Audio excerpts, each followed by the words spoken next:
Okay, guys, we are live! So for those listening at home, welcome to the Dungeon Musings YouTube channel. My name is Kevin Madison, and I'll be your friendly Super Marshal today, because today we are carrying on with our ongoing campaign playing Savage Worlds, Pinnacle Entertainment's outstanding Savage Worlds Adventure Edition, and we are making use of their excellent Superpowers Companion to run a campaign featuring Canada's #1 premier super team, the Guard.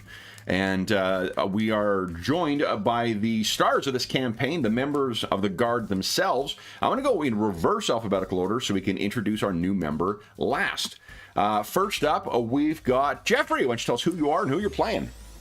Hi, I'm Jeff, and I'm playing Mind Warp. He is your favorite mutant time warping speedster. Very nice. Next up is Will. Hi, I'm Will. I'll be playing Cygnus, the Dark Star of the North. Nice.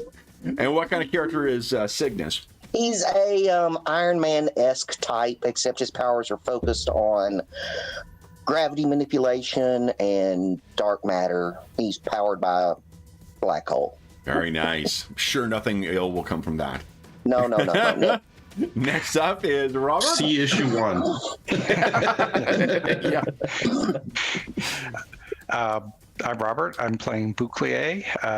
He is just a normal, almost like a failed scientist combined with a frat guy, and he gets bigger when you hit him. Nice. And last but certainly not least, joining the team for the first time is John. Hey everyone, I am John, and I am playing Warlock. He is a sorcerer supreme of a sorts, focusing on the occult. Nice. Now, before we get into last session, in the spirit of Savage Worlds, I think we're going to jump right into things. So, our scene opens, as you open that first splash issue, we're not following the shooter rule and giving a summary for all those. We'll be getting to that very shortly. But our scene opens with a other potentially familiar skyline. This is the waterfront of Toronto. And while everything looks kind of placid and nice on this day, it's springtime at the waterfront. There are people who are, going down to visit the whatever it is, the harbor market. There are people getting their boats ready for the season. We can hear a smash, and we can hear a growl, and we can hear then screams as two Titanic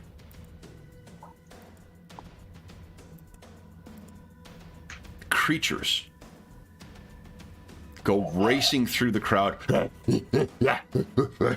and they are carrying something underneath one of them. Actually, each of them would be carrying something underneath their arm.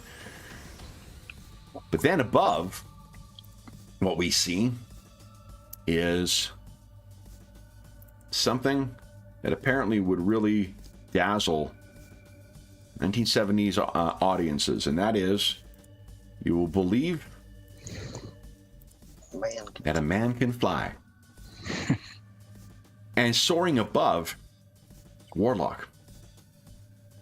I'm going to move these tokens into here. Warlock, these two trolls have very uncharitably stolen something from one of the local museums. As you can see, they're kind of like kelp trolls or sea trolls, and they seem to have stolen something and are trying to make their way back to the waterfront, so that we can assume that you've defeated some of their other adversaries, some of their other companions.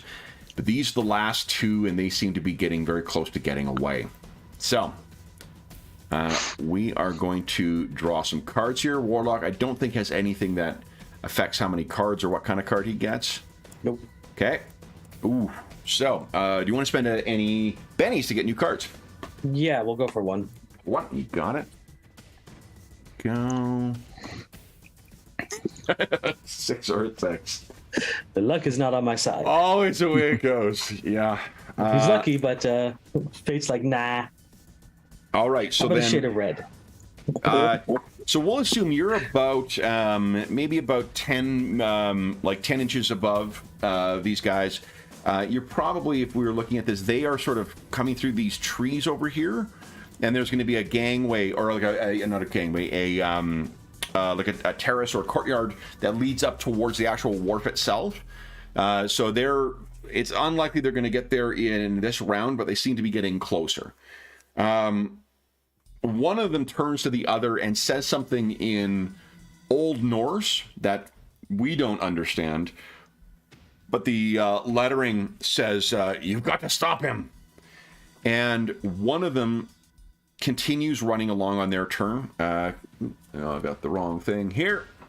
I've tried to move something with a measuring tool, guys, for the session, so I've covered our quota. Everybody drank. Yeah. One of them gestures, and the other one runs. That one continues running towards the waterfront. At the pace they're going, it is probably about another 3 rounds until they reach, unless they run. This one did spend time grabbing something. The other one is going to grab a waste bin and toss it up at you.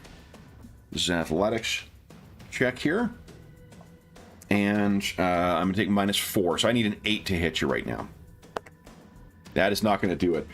It tosses up this, like, those, like, stone, right, or, like, pebble-wrapped garbage cans.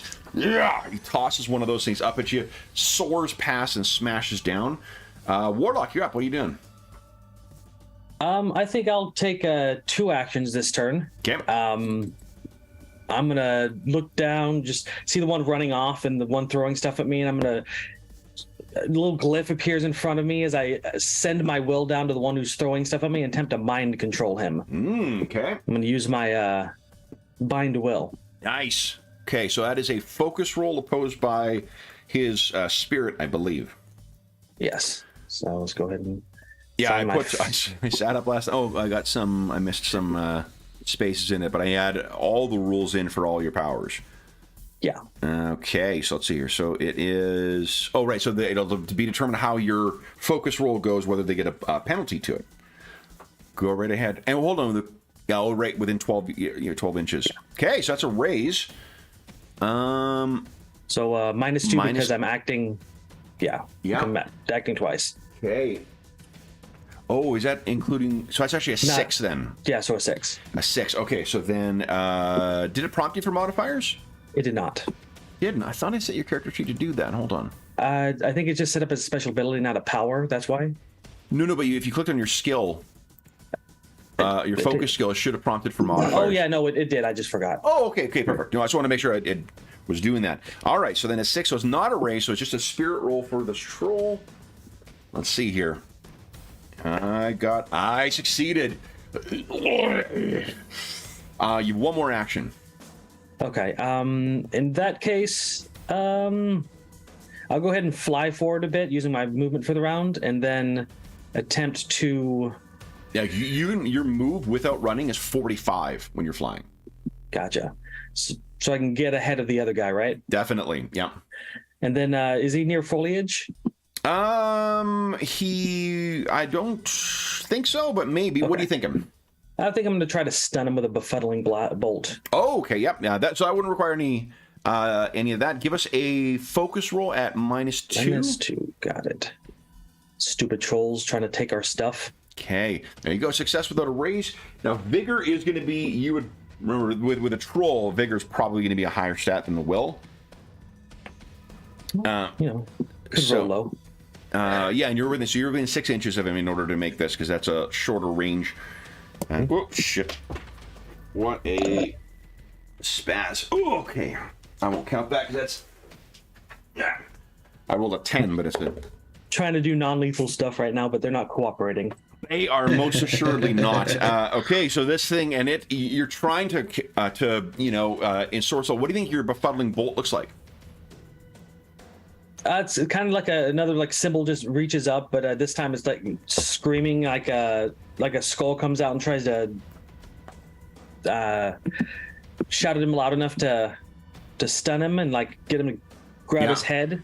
but he just muscles through it. It hits him, it dissipates around him, and you remember these things are deeply magical and quite fucking tough. Okay. So it kind of snarls at you, and let's see what's happening next round. Warlock, you are acting on a 7, and the trolls on a 6. Now I have, I got 4. What do you call it? 4 tokens, or 4 bennies to start. Thank you, guys. That's very generous of you. Let's spend 1 and see if we can't get let's get a joker out of here. Okay, and an ace.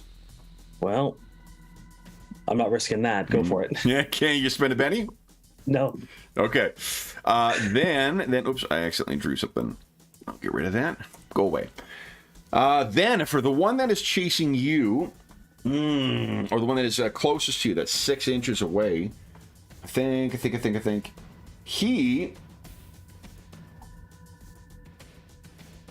he is gonna,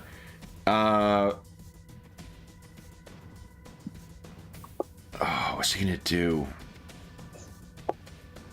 I think he is going to toss the thing he's stolen at you.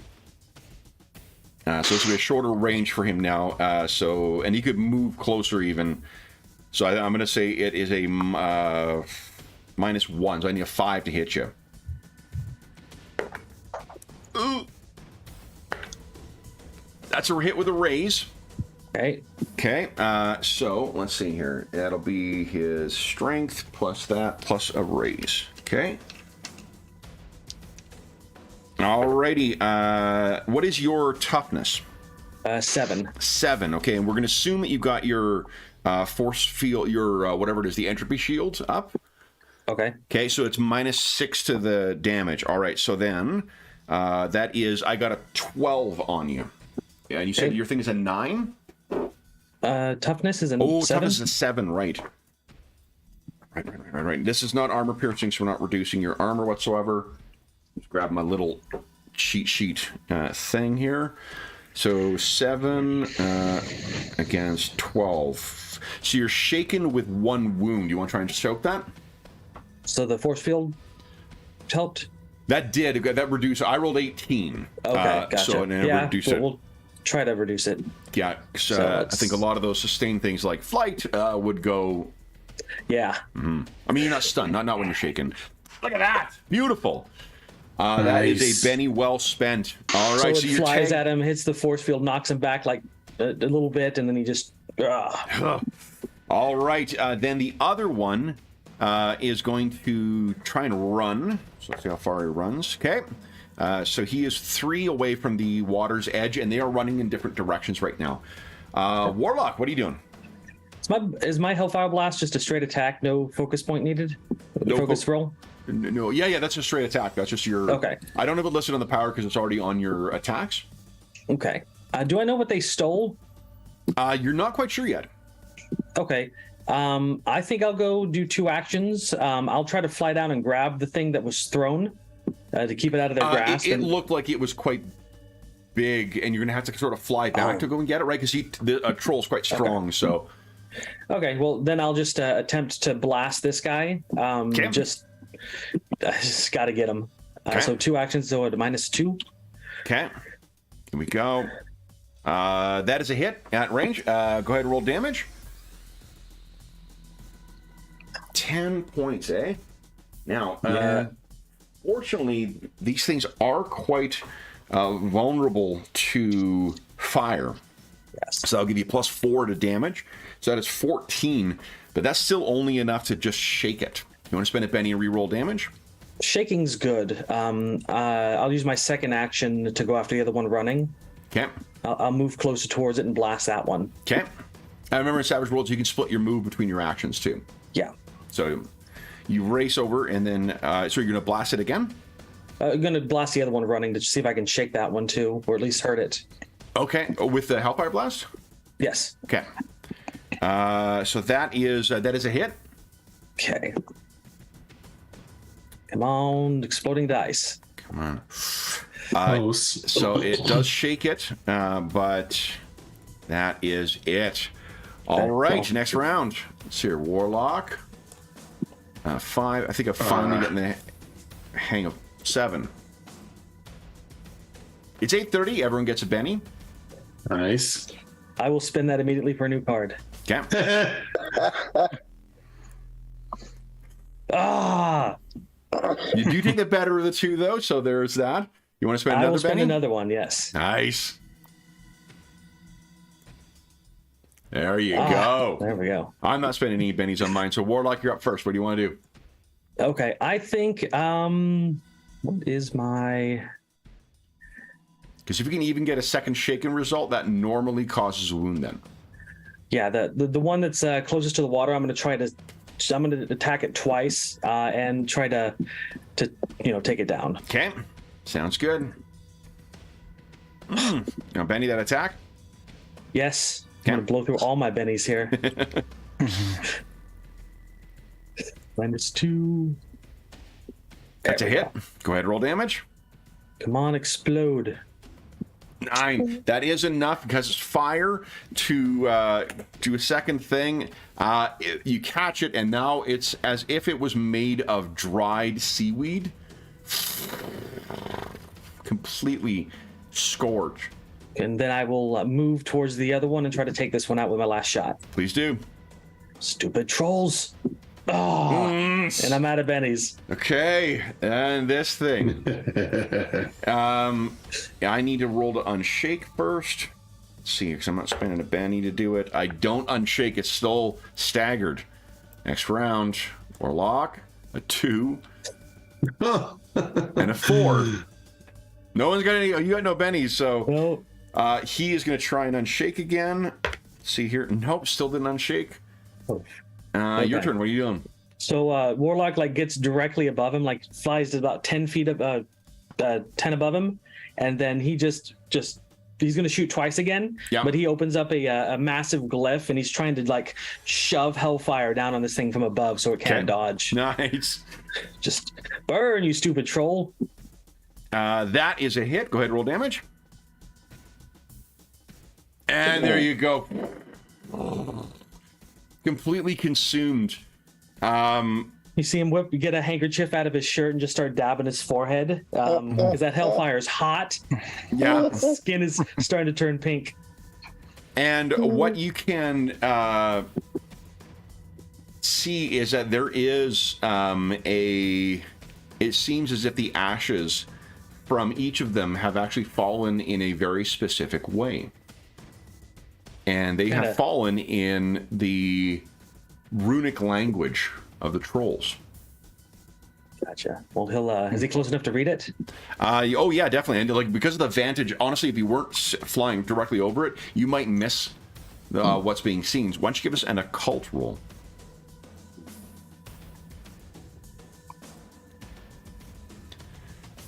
So the glyph would translate as to, it's something that either means stillness or nothing. Like void.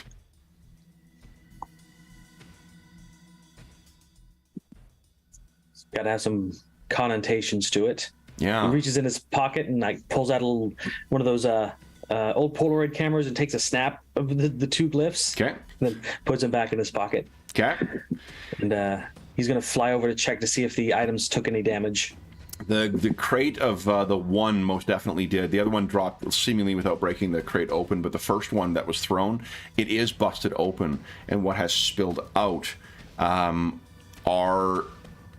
they look like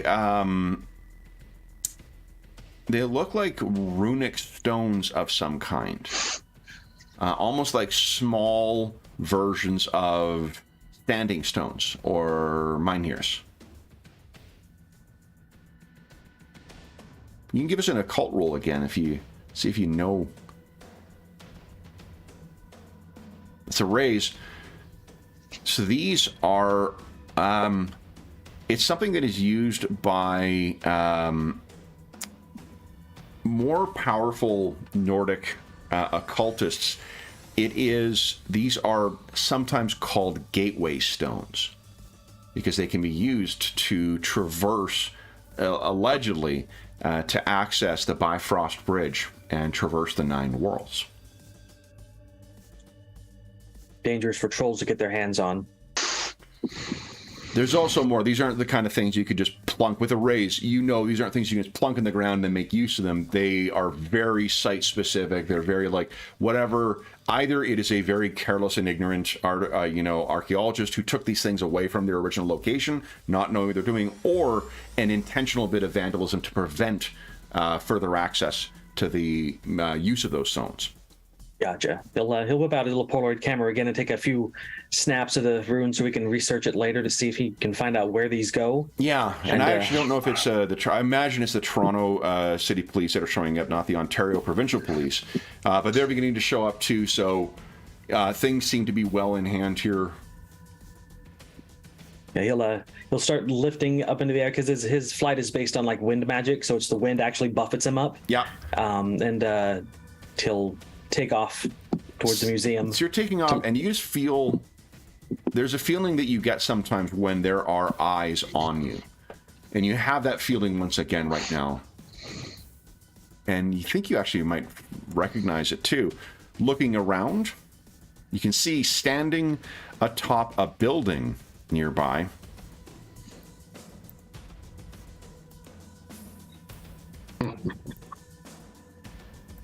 an old mentor of yours. So, did our relationship sour, or? I think it's less. I mean, maybe, but who can remember what reason it was you had for going out on your own? He seems glad to see you in any event. His long coat kind of whipping in the wind, standing atop this building.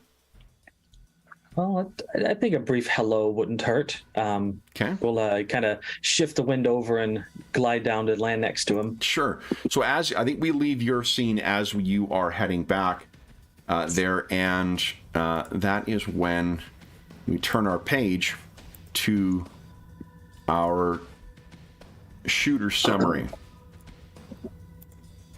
Nice. So, guys. That was a good introduction. Thank you. You're welcome.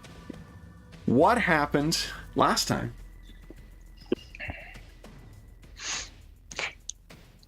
Trying to remember, what was last time when we were in that dream? Yes. Is that right? Yep. Was that the whole session was the dream? Most of it. I was thinking the majority of it at least was. Yeah. Because I know I logged in last night. The reason I remember that is I logged in last night to modify my character, and it was the wind was going, and I thought my computer was overheating. I'm overclocking the hell out of the CPU. Holy shit. Yeah. So, I think we were in the dream. So we all fell asleep after doing our things, and you did miss the first part of it. Was you guys doing some investigation and consideration of what to do next as well with what you had learned? Let's bring John up to speed completely in what's happened thus far. As befits the shooter rule, every issue could be someone's first. So previously, we had shown up in. Hold on. Winnipeg. Thank you. I was going to say Ottawa, and I'm like, that's not right, Will. Winnipeg. Insane snowstorm going on, and there were these Wendigo, deerhead antler, crazy monsters, and so I think there was about 5 or 6 of them, and so they were causing all kinds of hate and discontent.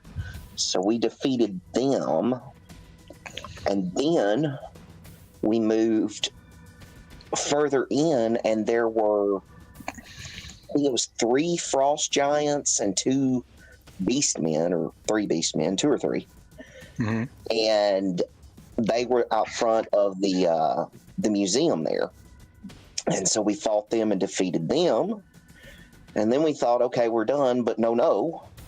All of a sudden, out of the museum comes the non-such, and piloting that was some sort of evil witch. and she had 2 minions who I don't remember exactly their names. The North Wind and the Bear guy, yeah. Bear Man and then the Wind. Yep. So we were fighting them, and Cygnus decided to basically ram the ship. And he rolled really well. I feel like we're leaving one thing. Yeah, I was just thinking that. It's not my fault. Yes, it is. It's literally and specifically your fault. Yes. No, you were part of it. You were part of it. We were in the area. Excuse me. So I had rolled a critical failure while using one of my powers, and it interacted with Jeff's powers, Mind Warp's powers, and created Singularitas, who was also there. And then once I destroyed the ship, that basically ended that part. Out of the ship came a sextant, I believe. Yeah. So we retrieved the sextant, and then we started doing some investigation and working and helping with the getting the ship, the wall that it came out of, the power lines, stuff like that, just trying to help clean up afterwards. And then we started making contacts. Well, Mind Warp made a pretty effective use, a non-combat effective use of his power, too. Yep. As a good Winnipeg boy would do. And then I think we discovered there was a logbook as well. Yep. And I'm trying to remember. So the logbook was so the what do you remember about the sextant itself? Because there was some unusual characteristics. It had runic markings on it. Yeah. Yeah. The non-such John. It is a 17th century ship. It was the first European ship into Hudson's Bay. And it was sponsored by what would become the Hudson's Bay Company. And the thing about the sextant, though, is that it had, while it seemed to be of like 17th century European design, it had ancient runic markings on it, which would be like, between 1,000 and 700 years out of date. And there was also the sigil of John Deeves on it. John Dee, the magician in Queen Elizabeth's court, who would have died, or at least purportedly died, about 100 years before. Mind Warp, the use of his powers that I was referencing, in spite of Cygnus destroying the non-such, Jeff, what did Mind Warp do? Oh, he reversed time to rebuild the ship so that they could put it back in the museum. Then he was a little disappointed to find out it was just a replica. Yeah. Yeah, John, there's a museum in Winnipeg called the Manitoba Museum. Now it used to be called the Museum of Man and Nature when we were kids. But it's the replica of the non-such that's in there is something that every kid who grew up in Winnipeg or otherwise around southern Manitoba, everyone did that tour as part of their kids. So everybody has seen it. Yeah, there's two really cool displays. There's the ship, and then there's the right at the entrance, the charging buffalo display was always very impressive too. I like the teepee too. The teepee is really cool. Oh yeah. It's a nice museum. I agree. So that's our bit for tourism Manitoba. I hope that check can clear now. If you're ever in Winnipeg, please check it out. Yeah. And then. You were right. I think it was Bouclier actually who was inspecting the scene of the thing, and he was the one who noticed what was taken. So there's a logbook that is missing, and Cygnus used the interface ability to check the security footage. And we saw in the security footage that she, the witch, had gotten the book. Opened it, kind of looked for something, saw whatever it was she was looking for, and then took the book with her. Yep. So I was talking to one of let's see, was he a historian? I'm trying to remember what his actual. Yeah, I think special- it was a historian there. Yeah, he was a historian, and I got digital copies of the books, so we can maybe try and go through it and try and figure out what specifically she was looking for. You also found that the sextant, they were very grateful for the sextant being returned because it's one of the actual original artifacts. The non-such itself is a replica, but the sextant was not. That was something that was donated by a guy named Eric von Fader, who was he's kind of like, John, you can think of him as a Danish-Canadian Steve Jobs-esque. He runs a tech company based out of St. John's in Newfoundland. Where he got this thing and why he sponsored it is another question. The other artifact was the original logbook, which was taken. So one was safe, one was taken, and I think you guys gave the sextant back, right? Like you didn't keep Yes. Okay. I think we discovered after that might have been a mistake. Dr. Caliburn asked a very leading question as to whether they thought that was a wise move. Yes. But I think that was at the end of that sort of wrapped up your day, and then you guys had all, respectively, where Cygnus was working on his armor to try and prevent whatever created Singularitas from ever happening again. I don't remember what Mind Warp was working on. Well, it's actually, I was just thinking about it. It's kind of an important detail for John to hear about. Mind Warp doesn't, I mean, none of you guys know this, but Mind Warp comes from an alternate dimension than the current one. And this really rich person that was involved with this donation is not someone that existed in his world. And so he started doing research, and he, going down the internet rabbit hole, looking for things that have changed between his world and this world. And then he fell asleep, going down that rabbit hole of... And Bouclier was watching. I will say the Bouclier, speaking of just what we're going to talk about for you, Behind the Bastards, one of my favorite podcasts, is currently doing a series on Vince McMahon. And it's crazy. It's just crazy stuff. But the reason it made me think of it is because, Bouclier, you fell asleep watching wrestling. Yeah. Yeah. Yep. So what happened when all of you collectively fell asleep? Oh. We appeared in the replica of a small town named, what the heck was it? Think Prime Ministers of the UK.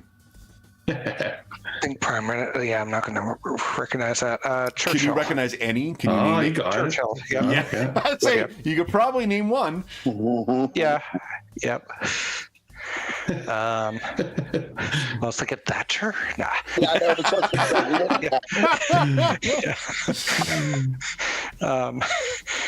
Churchill.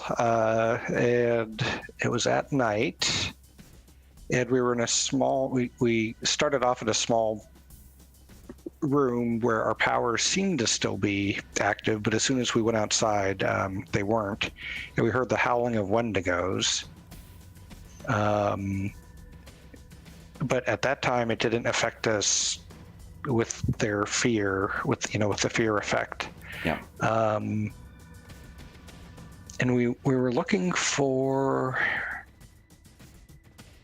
Well, we were just trying to figure out what the heck was going on at first. And does anybody remember what we ended up deciding that we were looking for? That we would find there?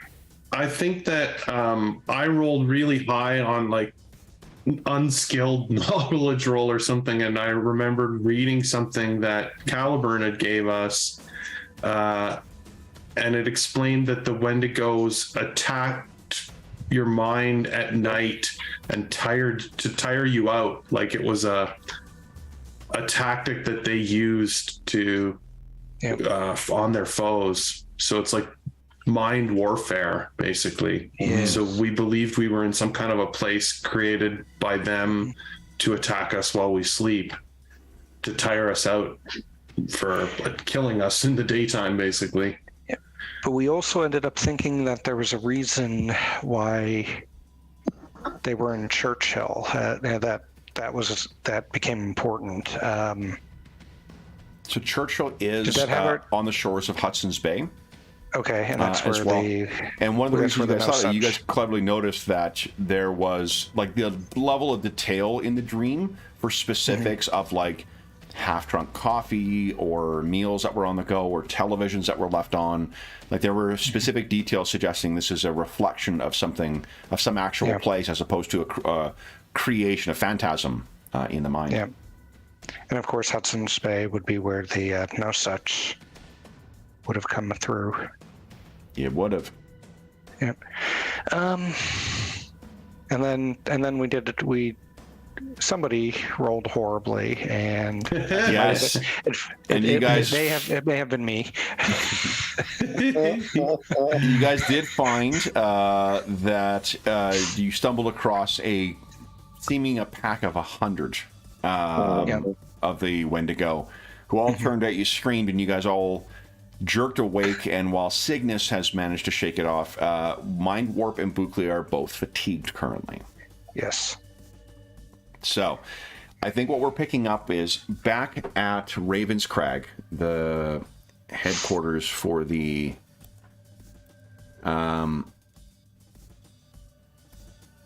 guard. Go.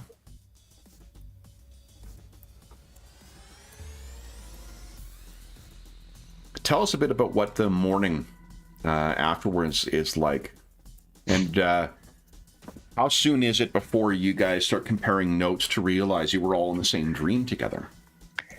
Unless somebody actually wakes Bouclier up, he's not going to see morning.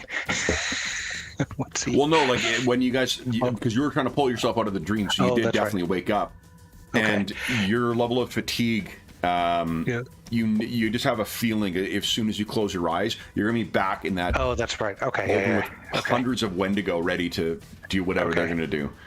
Yep, that's right.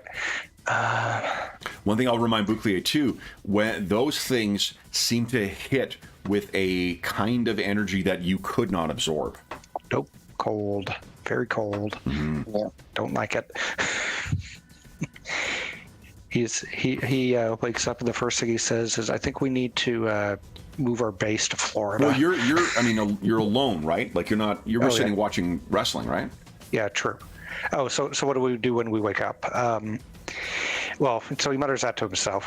We need to move to Florida, and then he goes out looking for the other people. Okay. Who do you think is the next one he finds? Who would come out of the room first? And is Warlock there at the moment? No. Okay. And so he would. He'd probably go try to find. He'd probably try to find Cygnus, because this early in the morning, not Mind Warp. Sorry. Yeah. I don't even know. Yeah, Mind Warp. Yeah, Mind Warp is a little too active for him. So, deal. Mind Warp, you're out of here. We need you right there. Yeah.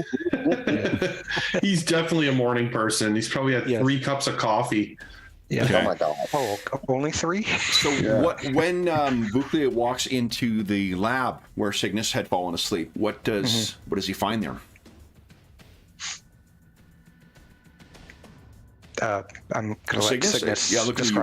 With me? Okay. So you've woken up. You've not been affected by fatigue, but you're still. Right. That's got to be fresh in your mind. Yeah, I mean, it's definitely unnerving. But he's obviously he wasn't as affected. I don't think it. I'm trying to think of how he would approach it, because for him, I mean, it's still very scientific. You know, so why don't we do this? Why don't you give us a notice check, Cygnus? Yeah. Let's see here. Character Get some sheet. dice rolling. HIN. Submit. So, Bouclier, I think you walk up, and what you can see is Cygnus is at the window, and he's just like what Will was doing just a moment ago. He's stroking his chin and just staring out like a 1,000-yard stare. Normally, people can hear you when you're coming. Yeah, the creaking of the old boards in the mansion or whatnot. But so, what do you do to kind of get his attention? He just says, "Dude, were you in my dream last night?" Startles you, Cygnus. You look back. There are massive bags under Bouclier's eyes. He looks fucking exhausted. Yeah, it's like Wendigos. Did you have dreams about Wendigos? Did you even sleep? You look terrible. Yeah. No. I mean, I did, but what time did we wake up, do you think? Probably around 8 o'clock. 8 o'clock. Okay. 7, 8, yeah. Yeah, all right. I was thinking like maybe even middle of night type of thing, but So, okay. Yeah. What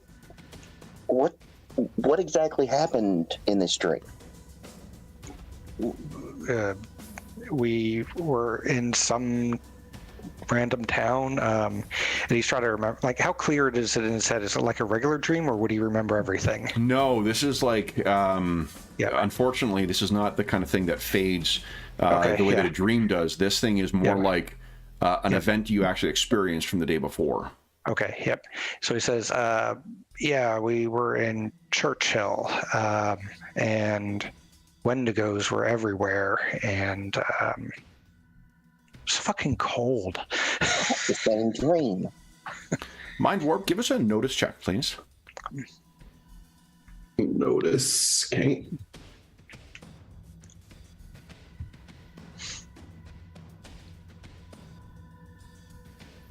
So you're in the kitchen, kind of zip, zip, zip, zip, zip, zip, trying to get coffee going, and you can hear Bouclier and Cygnus talking upstairs.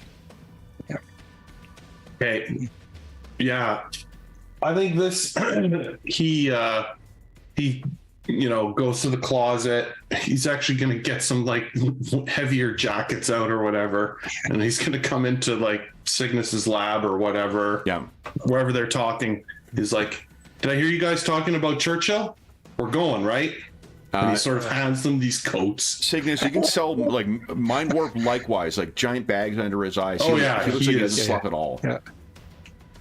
Bouclier's like, "Oh God, I was hoping to see you later." Yeah. You had the same dream, Mama? Yeah. Churchill, the Wendigo. Okay. They're attacking our minds. He like points to the bags under his eyes. Yeah. We've got to go do something about it. We need to talk to Dr. Caliburn and find out why we all had the same dream. And you can hear from behind Mind Warp and Bouclier. What dream is that? So It's getting far too many people in the room for Bouclier's. Well, he's in the hallway too, but he seems to like always, you know. Yeah.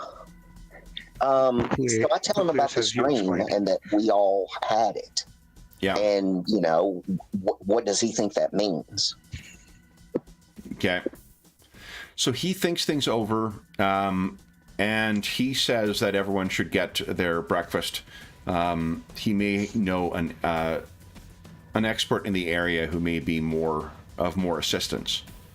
Okay. And kind of cryptically leaves it at that. We'll assume that while you guys are getting your breakfast together, that things don't. You're not necessarily focusing on that. Maybe it's good to be thinking about something other than your dream. But I imagine that's still lurking there. And suddenly something clicks with Bouclier. He looks at Mind Warp. He says, "Wait a minute, you want to go there? Did you see how many of those things were there?" Mm-hmm. Well, they're going to be in. He like closes his eyes. And like you said, you can sort of feel that as soon as you fall asleep, you're going to be there again. Like he's like, if we don't go there, they're just going to be here. And he, sort of indicates like with his eyes closed. So, but at least we're still alive. If we go there, and there's hundreds of them.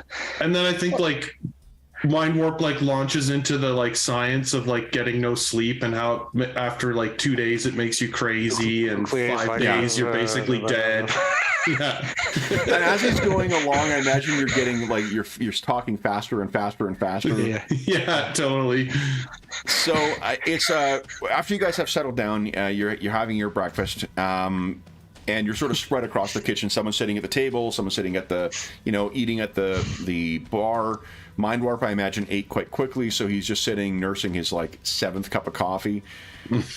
And that is when Dr. Caliburn comes in. Now, John, we don't know Warlock's secret identity yet. I didn't want to say that for you. So if you've got that, can you tell us what that is? Absolutely. His real name is Blaine Staunton, and he is a rather wealthy, if only he inherited an estate that I think it's not too far from this area. Actually, yeah, I don't think you don't actually have the rich background, which would reflect that kind of stuff. Yeah, maybe he's just blown all of it in the last whatever, so he's no longer access to it. So it's just bare bone stuff. Okay. Would it be useful if the state was located where they're heading? To where in Churchill? Mm-hmm. Oh no, yeah, you wouldn't have that's a not house what there. Churchill is. Gotcha. Is like a mining town, or Okay. yeah. So yeah, maybe it's just based in the local Well, area. also this is Canada. Like, there's not fucking estates here. Oh, well. We're not, That's why he's not rich. We're not fucking Narnia, man. So. So what? But here's what. So with that Blaine Staunton, you said his name is? Yes. Okay. Blaine Staunton. So you guys see, there was there's a flickering of light that always comes from the main hallway whenever the portals are active, because there's a different lighting. And Dr. Caliburn walks in with a young man that none of you recognize. Although Mind Warp, this person looks a little familiar to you. And he turns and says, as promised, an expert. And you can assume, John, that Dr. Caliburn has brought you up to speed with everything the guys have talked about thus far, including the Wendigo dream that they had and the connection to Churchill. So he walks in and says, "This is Blaine Staunton. He is here to help. You can also call him Warlock." Do you see him walking? He's got his like suit and tie on, but it's kind of like ruffled and not ironed, and he's got like a recent little grease stain because he was trying to eat something along the way. And he tips his head and says, "Fellows." Everyone gets a penny as well. Does the name Warlock mean anything to me? Most definitely. Mind Warp, in your world, you did serve with you may remember there was a Warlock who was a member of the Guard, but he looked different. He looked different to what this fellow looks like. Right, like a same name, but like different person. Yeah. Oh, that is so jarring. I think he's like, especially with the fatigue he's feeling, it's like 3 blinks and like, almost like a headache sets in instantly, the sort of disjointedness between his memory and what he's seeing is a lot for him right now.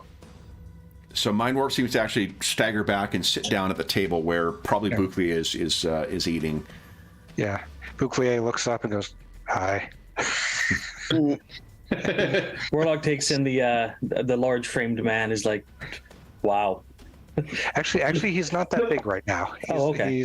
So what he actually looks like is he's relatively normal sized, but he has like bags of flesh, like rolls of flesh all over his body where you can see. And so what happens when he gets bigger is basically he gets bigger and that flesh kind of starts to stretch out so he looks more normal. Gotcha. Okay. Yep. So he's not exactly very pretty. Sharpay, exactly. He's got a blue tongue. Yeah. That was the best idea I could come up with quickly. These 3 are somewhat famous, so Warlock has probably heard of them before, right? I mean, give us a common knowledge roll. Let's see. See if we got common knowledge. You haven't come across, I mean, There's a lot of supers in North America. So, and for some of these, they're relatively early in their career too. Okay. You could Benny that if you want, but no. What- Single what- precious Benny. James and his hero points that are routinely, unfortunately, spent on survival checks or nature checks instead of fighting. So Let's see. So what exactly are you an expert in? Well, I know a bit about sorcery and the occult. Just this morning, I took care of some trolls that were attempting to steal some runic plates that I believe were used for connecting realms, but I stopped them. Where was this? Not too far from the marina. in Toronto. Toronto. Sea trolls. Yeah, the lake is there. Okay. Rolls. Yes. Use fire if you ever fight them. Interesting. Um, We fought some similarly mythical creatures just yesterday as well. So our associate tells me. In fact, it seems like Dr. Caliburn has mastered the Irish goodbye because he's not here anymore. Yeah. He's an Been around. F-ball. All right. Wow. So, mystic creatures stealing. I mean, we could definitely say historical objects. And then when they died, they did something very strange. They the dust settled into runes of their own language, stillness or void. It wasn't a good direct translation, but does that mean anything to you? Not really. No. And what about who has the picture? Bouclier doesn't. We took a picture of the compass. Where's the picture of the compass? There were runes on that. Yeah.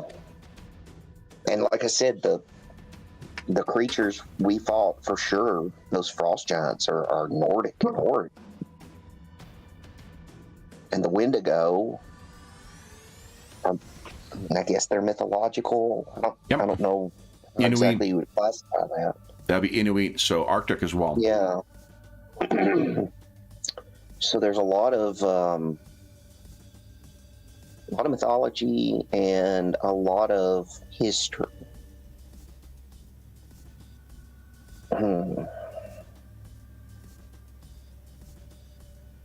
Follow suit. This has the photo. He says, show him the picture of the sextant. Oh yeah. Okay. Yep. So I will throw that picture up on the TV. Okay. Yeah. So you, Warlock, would you give us an occult roll, please? Sure can. I had some background noise I had to shut off. Oh, with a raise. Yeah. So here's the thing. Warlock will look up and say, "Oh, that's fancy." He'll pull out like 3 Polaroid pictures of what he took and set them on the table.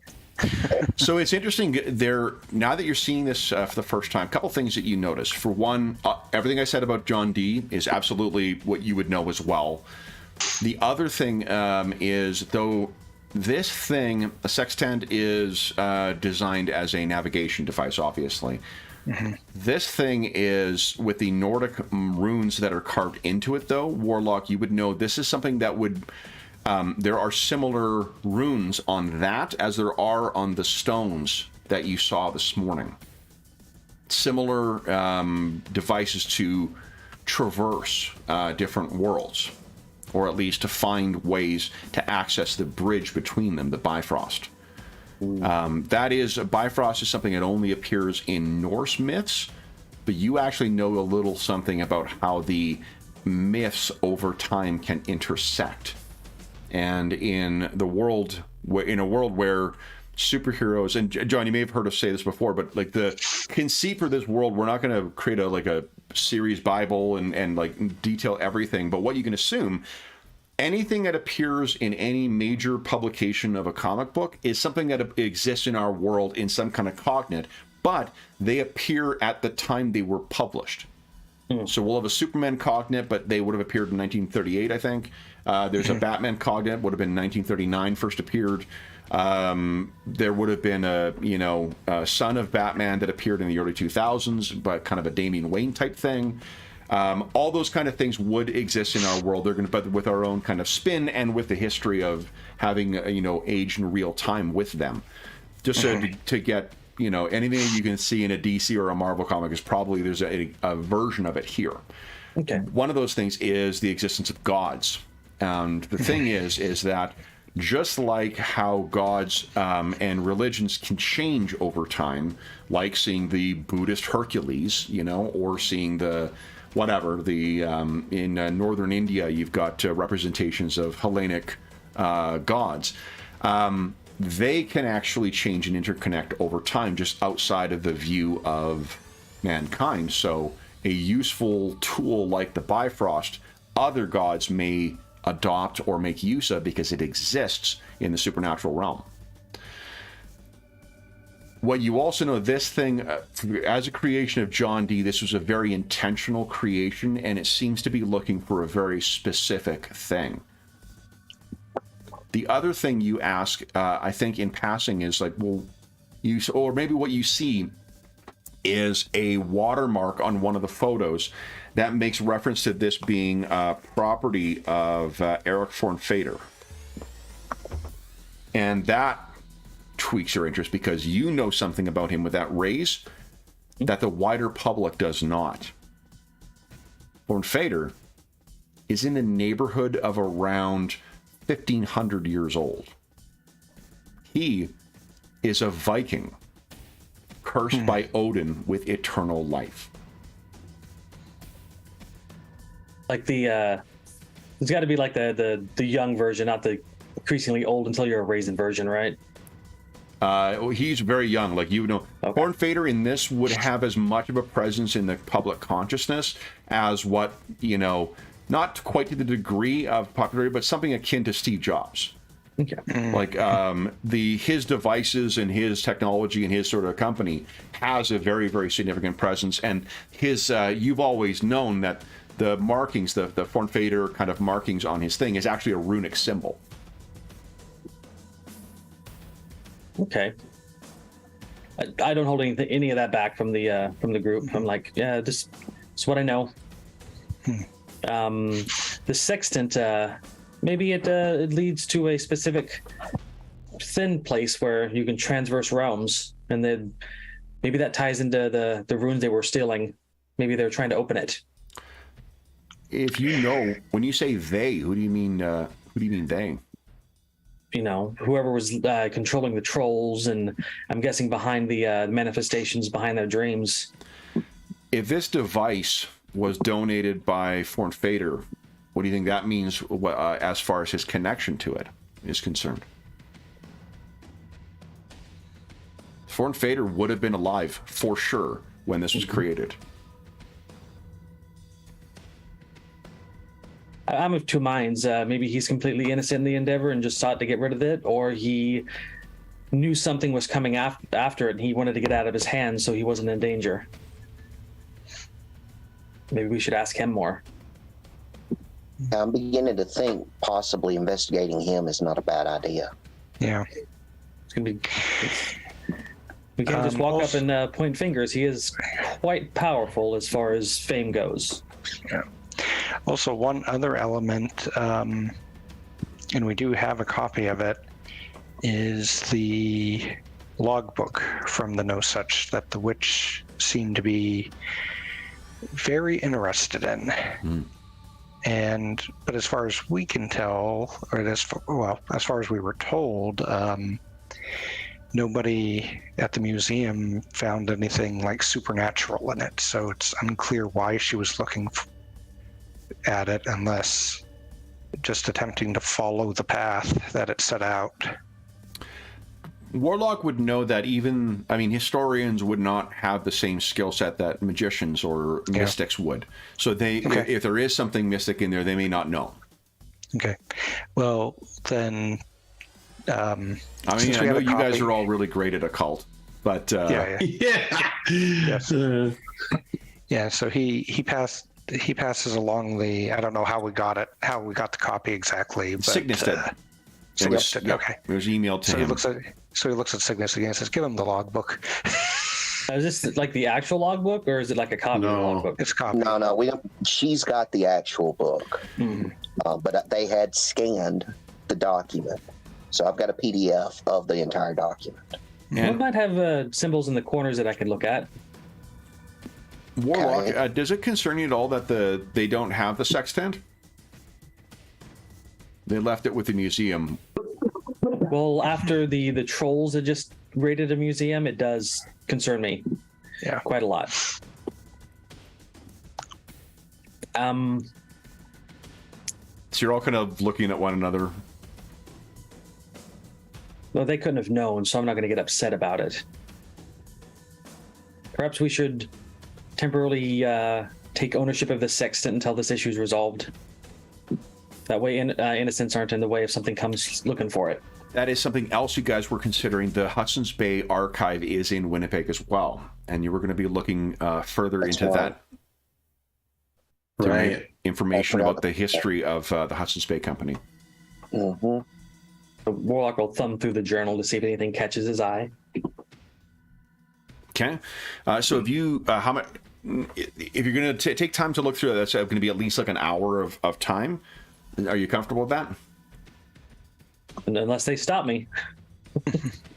Yeah, I mean, might as well do it. I mean, we're gonna have to do it. Somebody's gonna have to do it. So Looks Yeah. like you guys could use a couple cups of coffee. Those bags under your eyes are...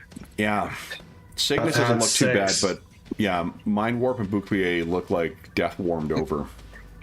How do we kill a whole bunch of Wendigos at once? He's like, Fire? Fire? I think fire. yeah. yeah, that's right. That's was- a good question. Warlock, why don't you give us another occult check, please? Sure. So you know that if they've got a connection to them, if they've managed to somehow tether themselves, the Wendigo have managed to tether themselves to these people's spirits, and they've been able to appear in the dream and start feeding on them. You're recognizing now that this is not exhaustion you're seeing, this is them starving them spiritually.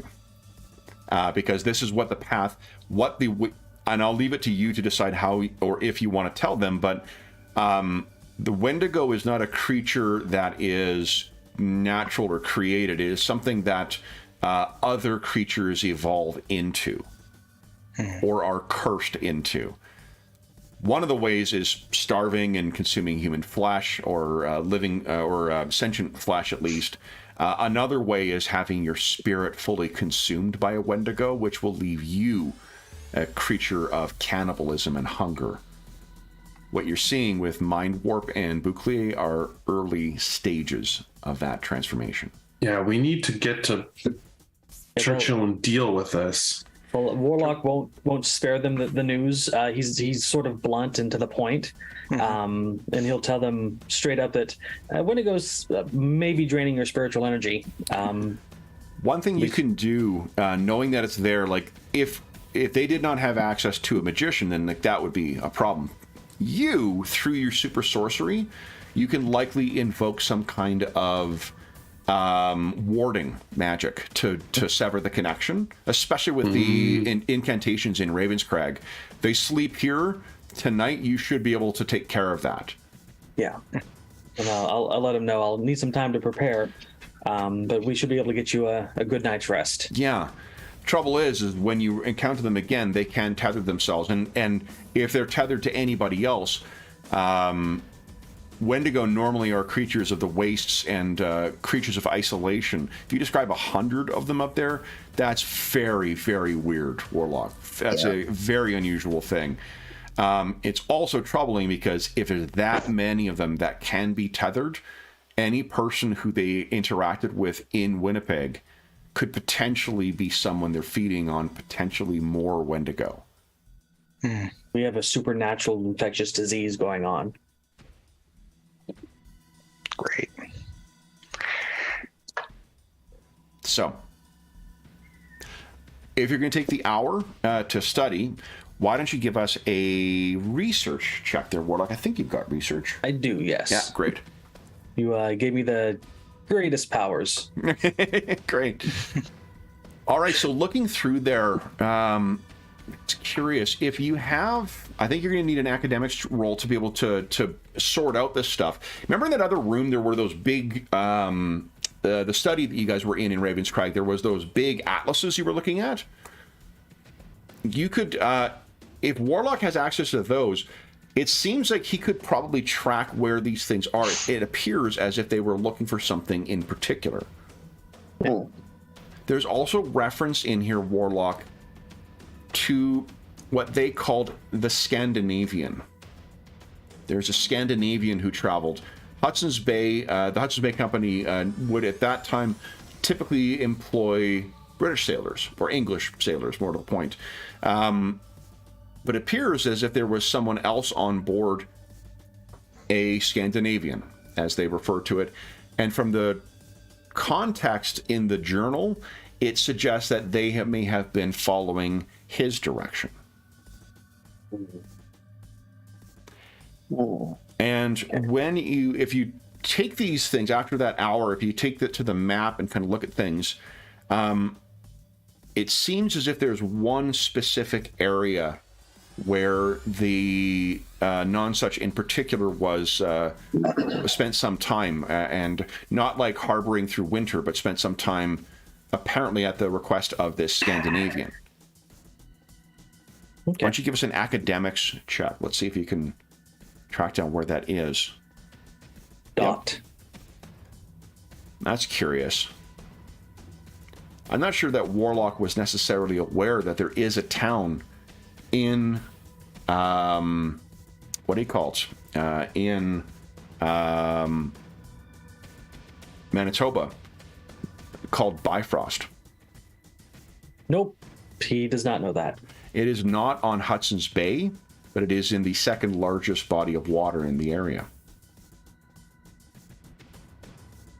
It's where other people see coincidences, Warlock sees connections and patterns. So, Bouclier, Cygnus, and Mind War, what would you guys be doing during that hour while Warlock is conducting his investigations? So I think, like, as he starts reading the journal, you would see Mind Warp walk up to him and say, so wait a minute, you said your name is Warlock? That's my superhero name, yes. And then I think you just hear him like whisper or mumble the name of who the Warlock is from his world, sort of under his breath, and walk out of the room and go back into his like searching the internet for like changes, probably starting with like looking up this person who was Warlock in his world. Like, what happened to this guy then, right? Like, yeah, that's a good point. I think I've got that's probably listed on the Champions version of the character. And I played that Warlock, and it was great. Yeah. Let's see here. Is he in here? I had forgotten what the name was for that one, but I randomly chose a different name because I No, wanted it to be, that makes perfect sense too, because it's just not. It's a niche, in the conceit of the setting. Mind Warp is from a different world, but it's not like there's going to be direct parallels. This is almost like this is a reboot world where there's maybe things that are a little different from what he remembers or from his world. And not only a little, but quite a bit. And one of those things might be that someone else is actually the Warlock. yeah, I like that. It's a good change. Mm-hmm. Yeah, so that's what Mind Warp is doing. Okay. It's kind of become an obsession at this point. Like, he is, Yeah. What about Cygnus and Bouclier? What are you guys doing with your time? I think Cygnus is there to help him with any type of additional research that he needs. Like if he needs stuff, looked up on the internet or anything like that, I think he's there to help him with that. Yeah. If it's not immediately obvious, Warlock has some issues with like common technology, like the newest stuff. He tends to prefer old-fashioned means of dealing with technology. And I like can always kind of Harry cross-reference. Dresden stuff, yeah.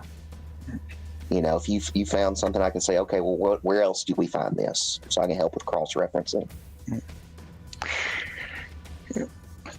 And Bouclier goes back up and starts watching wrestling videos again, but about halfway through, he starts thinking, if I just hit them first before they could grapple me. So he starts watching like Taekwondo videos instead. Okay. That's what I had listed as That's Warlocks. right.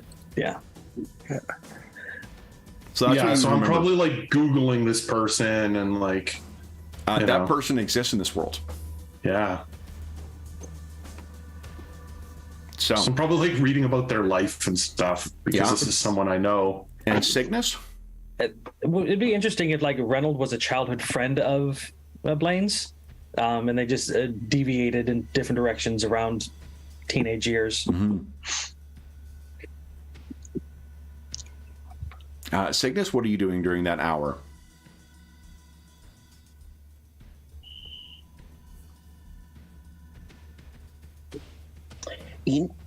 I'll tell you what he's doing. He's scouring news reports. He's looking for anything else that might sound like what's been going on. Yeah. You know, any type of museum, break-ins, robberies, especially in Canada. Yeah. Especially in Canada. Yeah. Why don't you give us a common knowledge check, please? Sure.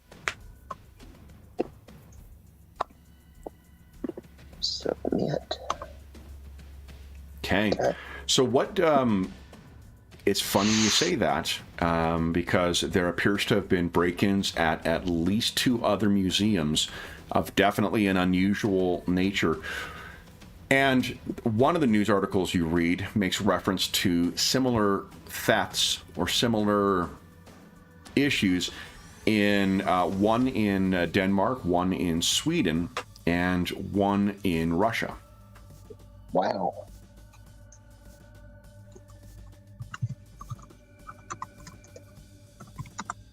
So it appears as if this is a little more widespread, and reading between the lines, these all seem unnatural.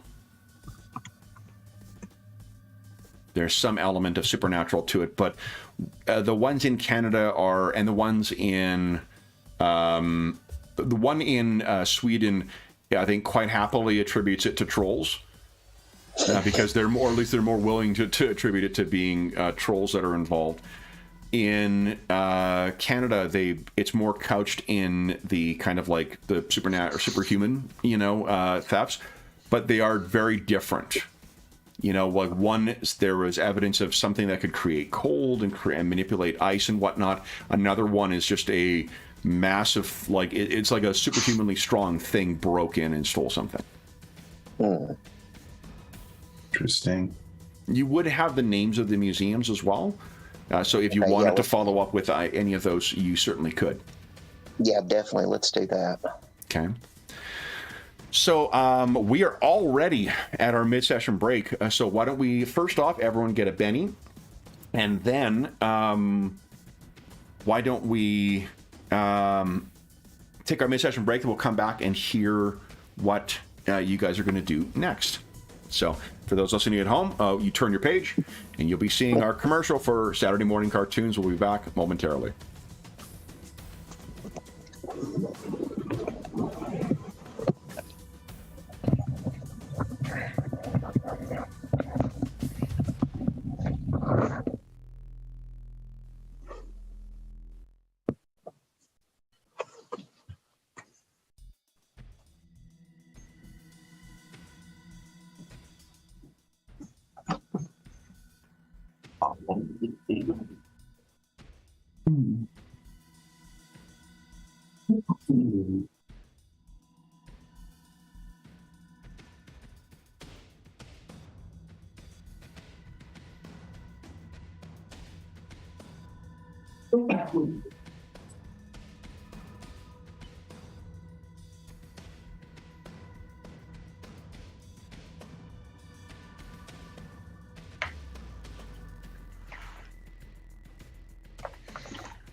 Boy, rare. I'm the first one back.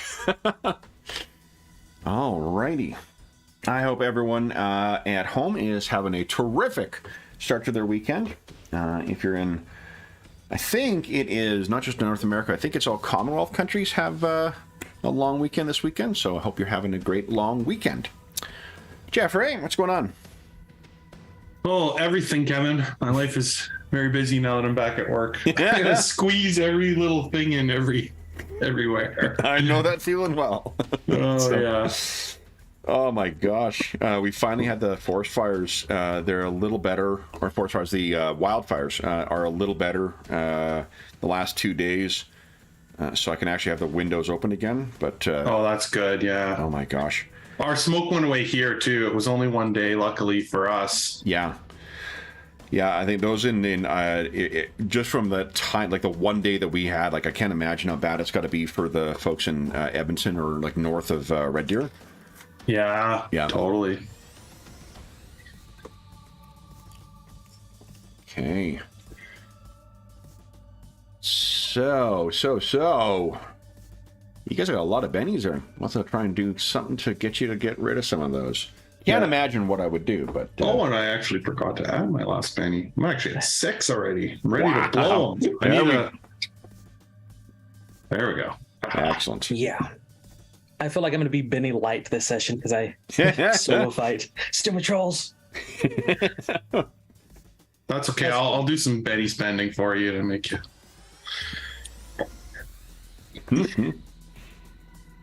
All right. Mind Warp loves bennies. It most definitely does. Oh my gosh. Yeah. I have an idea for power stunting, something that might help later on, but we'll see if we need to.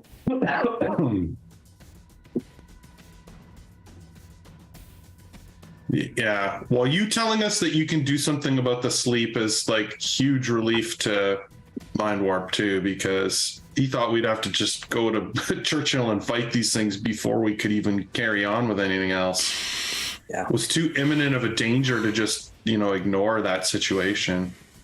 Yeah. I think Warlock may have faced a Wendigo in the past, but he was not alone. He probably had a team of people helping him, but he was probably fairly young at the time or new into his gifts. So he knows a little bit about them. But 100 or so of them? It's unthinkable. Yeah.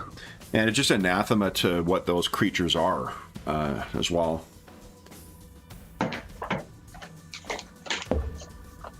If we can get some unseasonably warm weather out here to drive them off.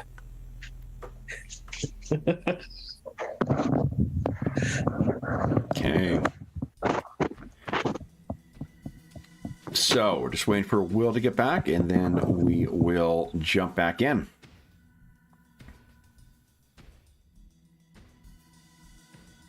Bouclier, did you spend a Benny already today? So I think you should have 6. Yeah, I think we should be at 6 as well. Yeah. Okay, yeah, I didn't add the most recent. Yeah, because it's the most recent one. Yeah. Yeah, the one that you just said right before we took a break. Every time I glance at Bouclier's name, I just see Boulder, and then I'm like, wait a minute.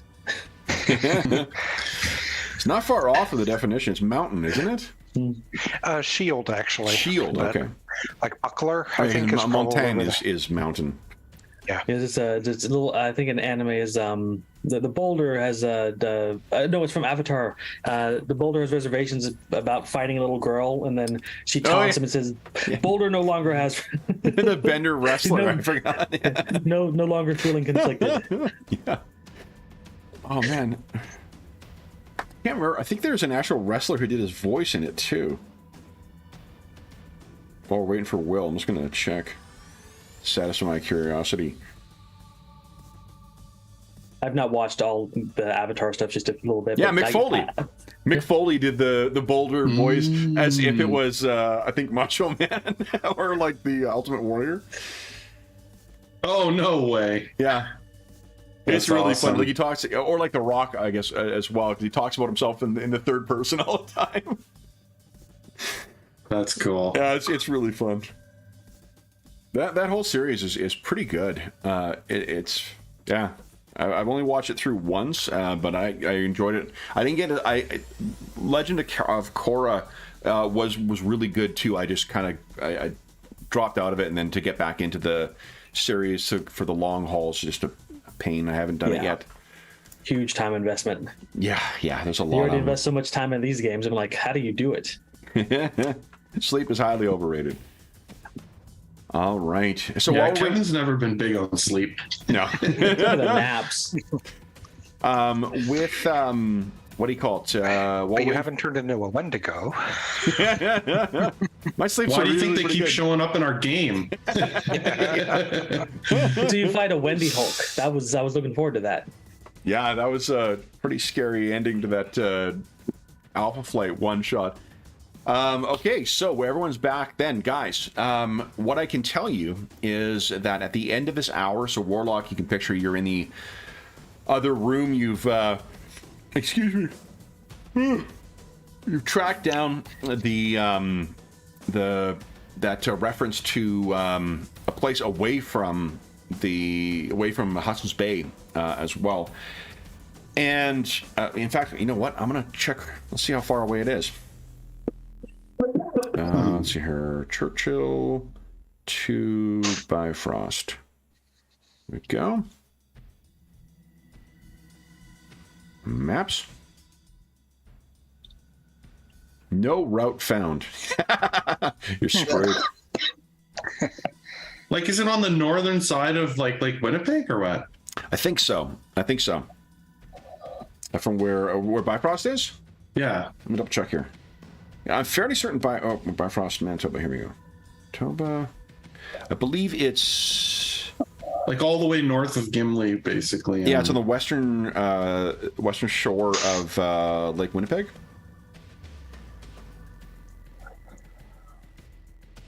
Let's see. But it is near the southern end, so it's a good, like it's a good distance away from. Where's the scale on this thing? I mean, I've seen it. It's a good distance away from Hudson's Bay, so like if the Scandinavian was interested in going there, they would have stopped. Churchill is fairly far north in the thing.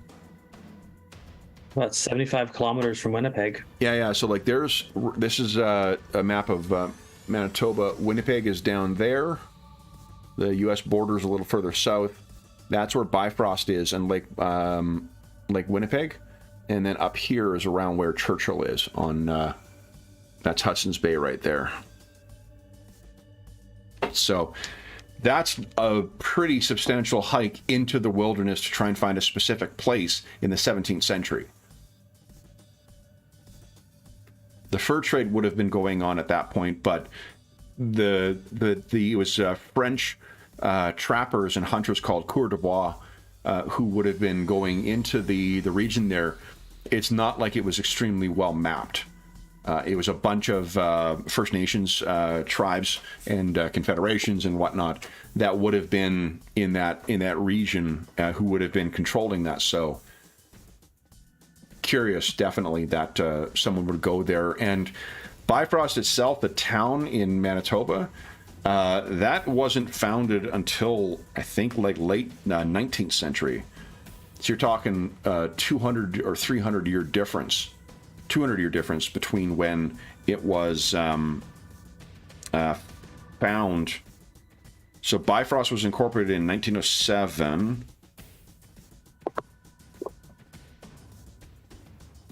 1875. So yeah, there's a good 200-year gap between the voyage of the Nonsuch and the founding of the town of Bifrost.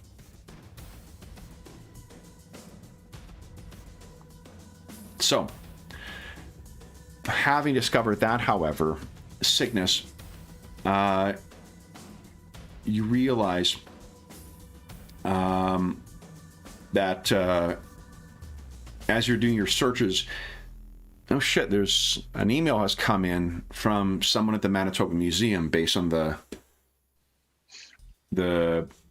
like, what do you call it, the domain name. You open it up, it says help, but there's like two L's, there's a P there, like it seems as if this is something that was sent urgently. All right. I'll holler at everybody. We've got to go back to the museum. And Bouclier comes running out. Okay. Yeah. What happened? I just got an email. They need help. Dr. Caliburn seems to have reappeared. Imagine that. And he says, and he looks concerned as well. He stands, he says to the hall, and he, with all of you guys, yeah, that sounds good. So you all kind of meet up in the area. He gestures, and then once again, one of the doorways that leads into one, or door frames that leads into one of the things, shimmers and opens up, and what you guys can see is you are once again facing the Manitoba Museum. Things have definitely improved weather-wise today compared to the last time you were here. All the snow has melted. However, there does appear to be new damage to the entrance on that main floor underneath the overhang. What do you guys do? You know what? Let's Rush do this. in there. Let's do this. Yeah. Let's do this. Mind Warp, do you have... Is it quick? Is the edge you have? It's called... Or is it level-headed? Yeah, quick. Quick. Yeah, Okay. quick. Yeah. Okay, so there we go. Warlock. Go. Bouclier. Joker! Everyone gets a Oh, Benny. nice. Thank you. Cygnus and Mind Warp. King. Hands up, anybody spending a Benny for a new card? Yeah, I'll go ahead and spend one. Okay. Go. 7. I want to, but my card's already good. Always another Joker. Okay. Unless there's anything else. Okay. Good. Bouclier, because with a Joker, you get to decide when you wish to go. You have +2 to all skill checks and attacks, and +2 to damage for this round. Excuse me. He's going to rush into the building. All And right. he'll go first. Yep. Hold on. All right. So why don't you give us a notice check as you go in and get +2. Remember, don't put the plus sign in, just a 2 as a modifier. Yep. Notice. Come on. There we go. Notice. There. Yeah, he's not very good at that. All right. Gotta fix that someday. Okay, there you go. All right. Yep. So you're still feeling the effect of your fatigue, but in spite of that, the promise of action is bringing you clearly into focus. As you're running in, you can see there are, at the edges of this, there are massive claw marks, as if from some enormous animal. And likewise, there's tearing in the carpeting on the inside, as if something with clawed feet was running its way through here. Does he hear anything? Like a direction to go? He hears, it sounds more like the aftermath, but there's people like kind of like either moaning in pain or crying or whatnot in the direction of where this destruction is leading. Okay. So he basically keeps going that direction. Okay. Mind Warp, what are you doing? He's gonna say they've obviously come back for it, and he's gonna rush in and start, scanning to see if he can see where Sure. So he conceivably can go to, you could easily in a second go directly to the lab where you knew things were where you spoke to the or that you were spoke. Yes, right. You spoke to someone here. You could go to the non-such area. You could go to where search further down to where the vault is, where they keep the artifacts and such.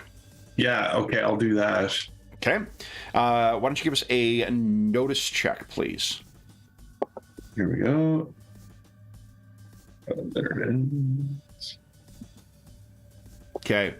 So you're racing around, and what you're seeing is the aftermath of there's some pretty bad maulings that have taken place here. There's security guards who you met, who were thanking you beforehand, who they have that 1,000-yard stare that only the dead have. Yeah. And the destruction gets worse as you get further down towards the vault. It appears you find like 2 or 3 of the grad students that you met are sort of trying to cradle the body of that historian that you dealt with, and the vault itself seems to have been torn open. There is no sign of who the attacker might be. Cygnus, you're up next. What are you doing? I'm going to fly up and see if I can see any kind of path of destruction leading from the museum. Okay. Yep. Why don't you give us a notice check again?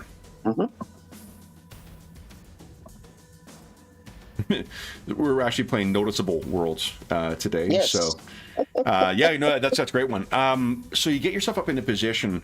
Are you picturing sort of like near the roof of the building? Yeah, he's probably around the rooftop height, maybe a little bit higher, just trying to get a view. Yeah. Is there anything that looks like something left the museum in a specific type of path? It's strange. It almost as if the destruction, or at least the markings, it seems as if it starts from almost where those things vanished before, right around here. So remember, this is where you were fighting them before, was in that street, and then they seem to vanish. It's almost as if they started there and then made their way back inside the museum. and you can feel that unsettling feeling, your stomach, the vertigo kind of feeling you felt before when your singularity pulls at itself. You can feel that once again. You just something seems to be watching. Warlock, what are you doing? See, I think he's gonna just be a little defensive, wary about things attacking him. So he's gonna get his force field activated. Okay. And then just it'll take to the air a little bit, maybe 12 feet up or 12 yards up. Okay. And on the lookout for danger. Okay. So you're a little further up. You're maybe closer to the roof of that dome. Next to, I think that's a planetarium. Is that right, Jeff? Yeah, that's correct. Yeah, that's planetarium. So you're a little further up on that. Cygnus is above you, who is studying things on the ground. Bouclier has run inside, and Mind Warp has just vanished with these after images going inside. Next round, guys. Oh, we got to shuffle. Madison, you got to shuffle the deck. Okay. Hold on. Hold on, guys. There we go. There we go. Okay, we're ready. We're ready. We're ready. Warlock. An 8. Bouclier. A king of clubs. Pretty good. Cygnus, a 9. Mind Warp. Jack. And Jack of Hearts. For no reason. No apparent reason. Hands up. Anyone spending a penny for a new card? Yeah. Okay, Cygnus is Ace of Hearts. Nice. No other hands up? Okay. I'm happy with my card. Cygnus, you are up first. What are you doing? So I'm going to use my super science Yeah. and use the scan power. Okay. And I'm looking, one of the things it says, if he had personal contact with the item before, he can detect it from all others when he scans. Okay. So definitely using that. And I guess I'm trying to think specifically what he would be looking for. He's probably looking for some sort of quantum distortion. Okay. Because that would be, that item, they took it. There has to be, magic or not in his mind, there has to be some sort of quantum level event for that to happen. So that's what he's doing. Okay. So let's see here. Made up or using a certain power type. So it's a power type that it detects, not a specific. It's not like a find object spell in D&D. Okay. So what would? So what are you? I think there isn't a similar power to that in here. Yeah, no, I get it. I get it. That's Gygaxian bullshit. Just kidding. Let's see, what power type did they display? Well, I'll tell you what I'm going to do. I'm going to look to see if Singularitas, his power type. Okay. I'm going to look to see if he was here. Okay. So then, and with the amount of points that you have on there, let's see here. I mean, I think it's a base 2. It's a base 2. So with 15 points, you can make it a base of 100 miles, which means you can boost it to 10,000 miles with focus. It also means calibration, so you could see.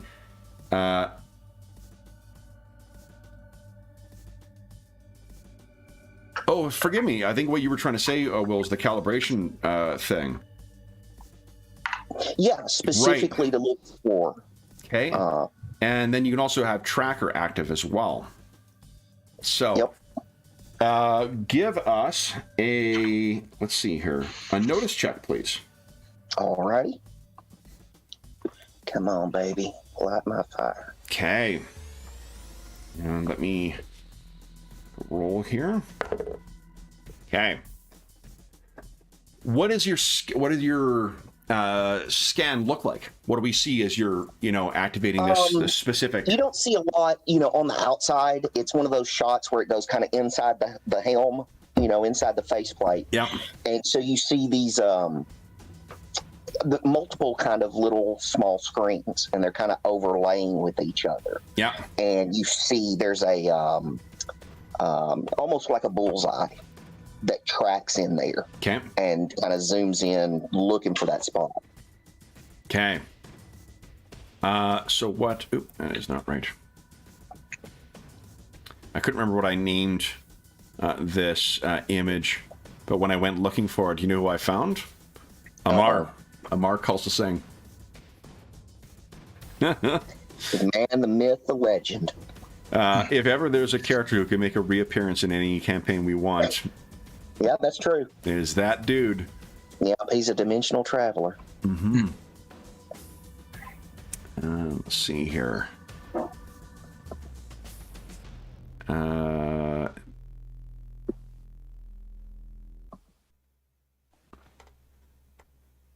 Here it is. Okay. So you activate this thing, and what you see hovering, it's sort of, and as you're looking around, it's sort of, indicating you're turning to the direction, like a heads-up display kind of thing, and you can see the outline of Singularitas hovering over the museum, and it seems to be facing you. You cannot see it with your naked eyes, but with the sort of overlays of this device, it constructs it, and you can see it's hovering there. Its arms almost as if they were like floating in some kind of suspended in some kind of liquid, and it seems focused directly on you right now. Bouclier, what are you doing? You technically could move as well, Cygnus, if you wanted to, because you haven't moved yet today. Yeah, I was going to say, I want to move kind of around and see if it tracks me or not. Seems to. Okay. Okay. Bouclier, you're up next. What are you doing? So Bouclier, of course, doesn't see any of this. He reaches the room that Mind Warp's already in, and he takes it in, and he shouts and says, "Has anybody called 911 or whatever the equivalent is?" No, 911. Yeah, it's not like UK is 999. Okay. Yep. Has anybody called for help other than? And does anybody respond positively? Well, give us a persuasion check. Sure. Well, he's just asking if they've called, if anybody has. Otherwise, I he's just want going to see what you're not. I want to see how you are received here. Sure. This place was just subject to attack by a giant, scary thing. So. Yep. Well, he's not a giant scary thing yet. So this is persuasion. Okay. Persuasion, no modifier. All right. Well, -1 for your fatigue. You haven't like terrified them, but they're definitely on edge. All right. He pulls out a phone and he calls 911. You keep a cell phone on you in your super suit? I'm fine with you doing that. Just I can tell you how fast it's going to get destroyed. Yeah, when you get hit to increase your size. True. This is why I carry a Nokia flip phone. It could be fun. It could be a funny part of your character, the hundreds of cell phones he goes through. Yeah, nothing but burners. Bouclier's burners. He's actually getting a sponsorship for them now too. Hey. Yeah. Probably after the first one, got too rich. So that probably happened the last time, and he realized that it got smashed. There's going to be. I mean, you would know that you can dial 911 from any cell phone, so there definitely is going to be one lying around here. Okay, so he picks up one, and he grabs it and punches it in, and calls and says, "Okay, cool. So you're calling the emergency responders." Museum. Yep. All right, and let's see here. Spades comes before hearts. So Mind Warp, what are you doing? Kev, did you say that he is dead or he is dying? The guy. It's difficult to tell right now. Do you have heal? I don't think I actually have heal as a skill. So I think what he would do. Could do untrained. Like in Savage Rules, remember there's no penalty for. Oh right, I can just see if there's a chance, right? Yeah. So he's doing unskilled. Because what he wants to do, I mean, I guess I'll tell you what he wants to do is like say there's no time for that, and like pick this guy up and like take him to the hospital, basically. Like sure. So give us an unskilled. Look, I mean, but if he's dead, like that would just be silly, right? Yeah, his head falls off. Yeah. Fix it. Oh, You wanna Benny let's that? use a Benny. Yeah. Oh, that's right. I'm awesome. It's hard for me to do because of my fatigue. Yeah, your fatigue. It's tough to tell whether this guy is injured or not. Yeah, I think he would still say that and like say, you know, there is no time for that. And he would ask the people that were there already, like, is he alive, basically? Or is he still alive? It would be his turn then of like, Yeah. wait for them to respond. Because maybe they know that, I mean, if they've Sure, been... give us a persuasion check. I need to double check my French, but I think it's just fatigué. I am tired. Yeah, I am. Oh, there we go. Amazing. So they remember you from before Mind Warp. You're a hometown hero. They Yeah. remember you from before. They are absolutely willing to get let you take him in. So you get him up, you cradle him, and then you are off towards, I guess, St. B is probably the closest hospital.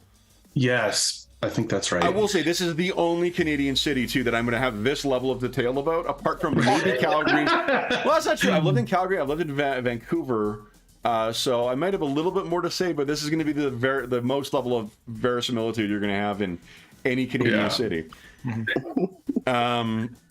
Let's see here. Although we should put a grant in for the CanCon, or is it the Order of Canada grant? We do a travel grant. We're all going to travel around Canada just to make sure our role-playing game thinks is accurate. Next stop, Saskatoon.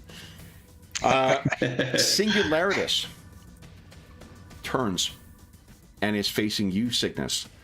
And it drifts up.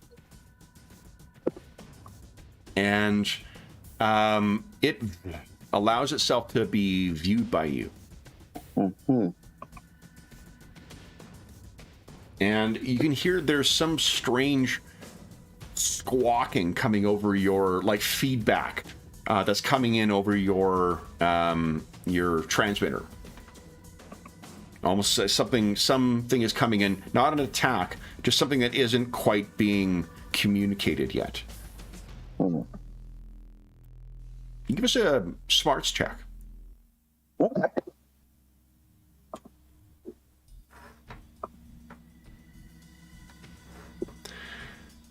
You may have already drawn this as the clever player, but this thing may almost be trying to communicate. The disruptions are not an attack, but they seem to have some kind of rhythm to them almost. That's what I was just sitting there. What you've seen is Cygnus has sort of flown around the side. There's no visible outward change of what he's doing, other than he seems to be looking at something on the roof that'll be about, I guess, probably 3 or 4 stories above you. Okay, and when you said it made himself visible to Cygnus, that was only to Cygnus, right? Well, whether you could see it or not, because of the angle you're at. Okay. Right? Battletech rules. Line of sight. Gotcha. Well, he's gonna fly up a little bit higher and maybe make sure Cygnus isn't by himself. Yeah. And see what he can see before he takes an action. With 45 inches, I think that's enough to get your... Definitely you can see, and there's this darkened spirit, and it seems very similar to what he described. It's facing Cygnus, and he's facing it. They don't seem to be fighting. Can I, you can give us an occult check if you like. Yeah, I've never seen this thing directly before, so it's like, what the hell is it? There is something distinctly... it is not anything you recognize as a spirit, but it's really hard to judge from the flickers and whatnot that are around it whether this thing is magical or otherwise.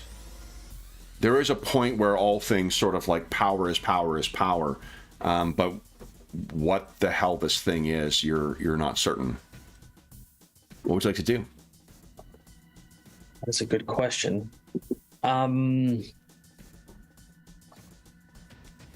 going to try to bind it. I mean, if it's magical or some way, I'm going to try to maybe power stunt something to contain it or something. It's like an entangle? Yeah, something like that. Okay. Sure. So I'm going to try to ramp it up because you said I'm not sure if it's magical or not. I'm going to try and put every oomph of power I can into it. Yeah, so if you're spending a point to use Super Sorcerer, it'll be a Ben needs to get Super Sorcerer. You'll have 3 rounds of use with it. And you can... Do you want to damage it, or are you just trying to grab it? Just to contain it for now, because it doesn't seem hostile. Okay. So that seems like an entangle with the strong addition to it. So go ahead and give us a focus check, please. Okay, come on.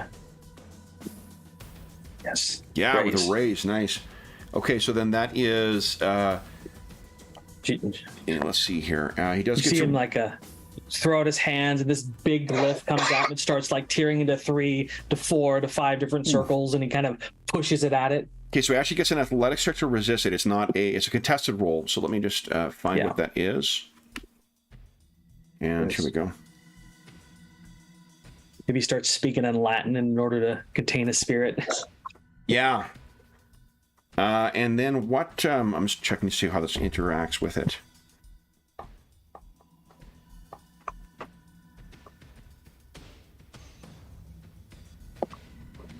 That thing is creepy looking. You cast this. What is your... what do you think you picture your binding spell looking like?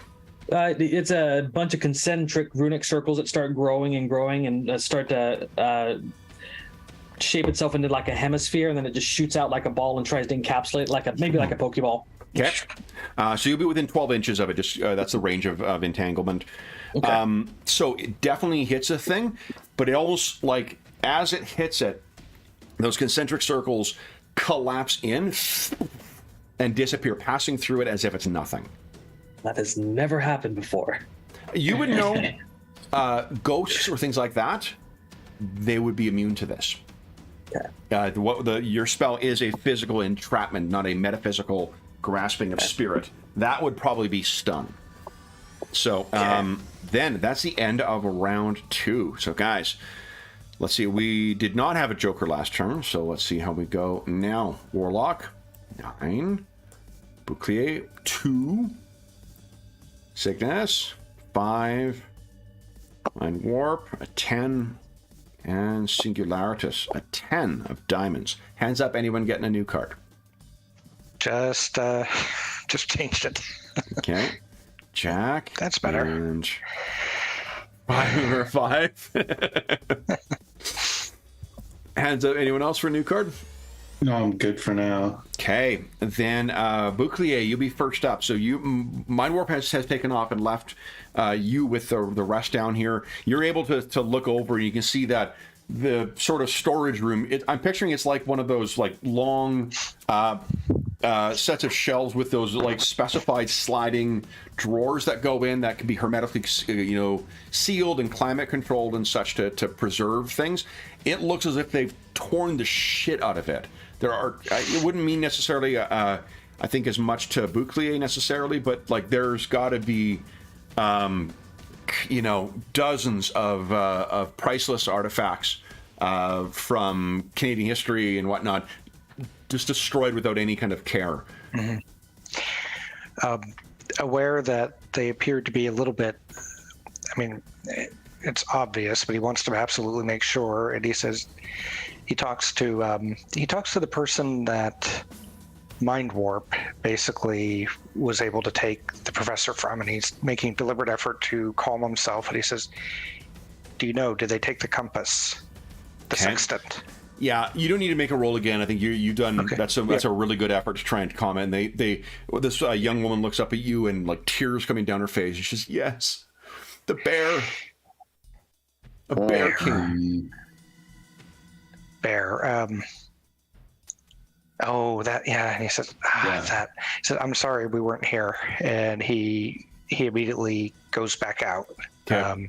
Try to see what the other people found. You got it. Okay, so diamonds will come before clubs, but I'm going to hold my card for now. So I can, as a reminder of how that works, if I wish to try and interrupt someone, we make contested agility checks. Mm-hmm. Whoever wins that goes.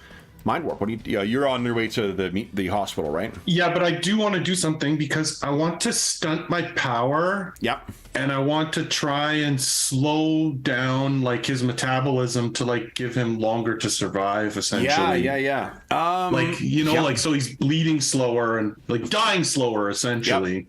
Yep. Live. Give us a focus check, please. Okay, focus. Here we go. Come on, big money. Yes. Okay. So spend a penny. You can almost if this person's heartbeat was slowing down, you would see the like gook as you've slowed everything around him so that it is he's preserved for longer. I'm sort of interpreting it as like a healing check, as if it was like healing power, not the healing skill. Right. He had, because I mean, I'm imagining it's like a reuse of this one that like speeds people up. Like he's got that like speed up power. So it's sort of the reverse of that. Like by that. Yeah. All right. So Warlock, that was a bit of an unusual reaction. You just finished casting that. You still have access to that power for 2 more rounds. Yeah, it's not going to have any effect on it. So he's going to turn over to Cygnus and yell out, "What is this thing?" I erased your card without asking. If you wanted to hold your card until after Cygnus's turn, you could certainly do that. Yeah, we can do that. Yeah, okay. So we'll pretend you got your card still. Okay. You know what I'll do? Look at this. Here you go. You got a 5 now. Boom. Okay. Oh, the diamonds goes before clubs, so let's do this. Yeah. Okay. Cygnus, what are you doing? All right, so I'm going to use my super science again. And what I want to do is I want to try to speak language. So I'm kind of listening to the rhythm of everything, kind of using a database, kind of searching for other linguistic patterns.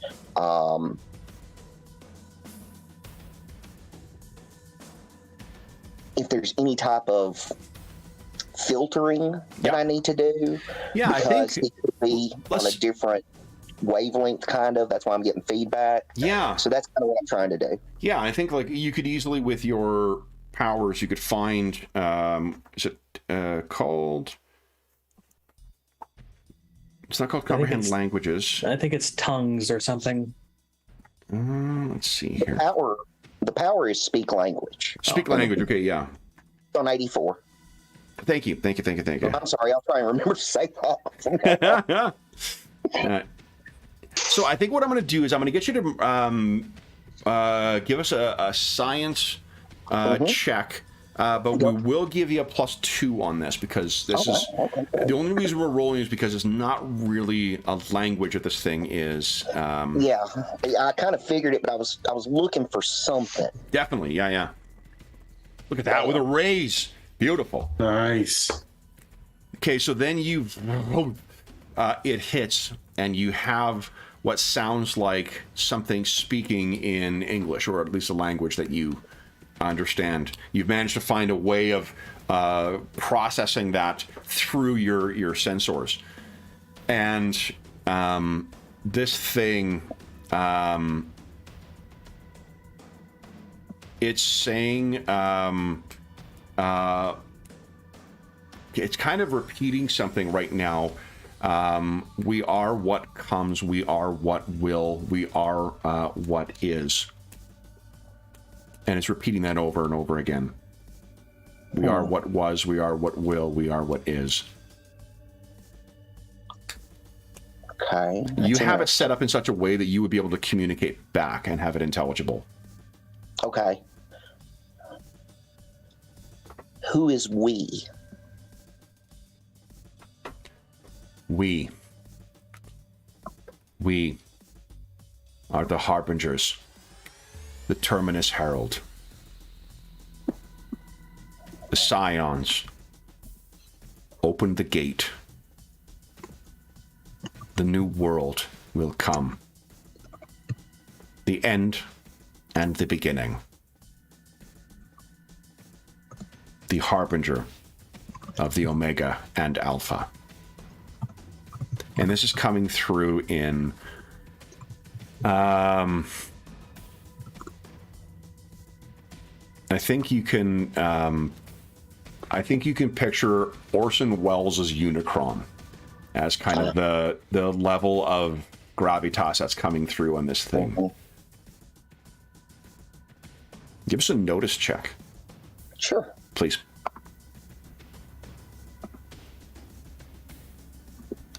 It's digitized and definitely in a different pitch and whatnot too.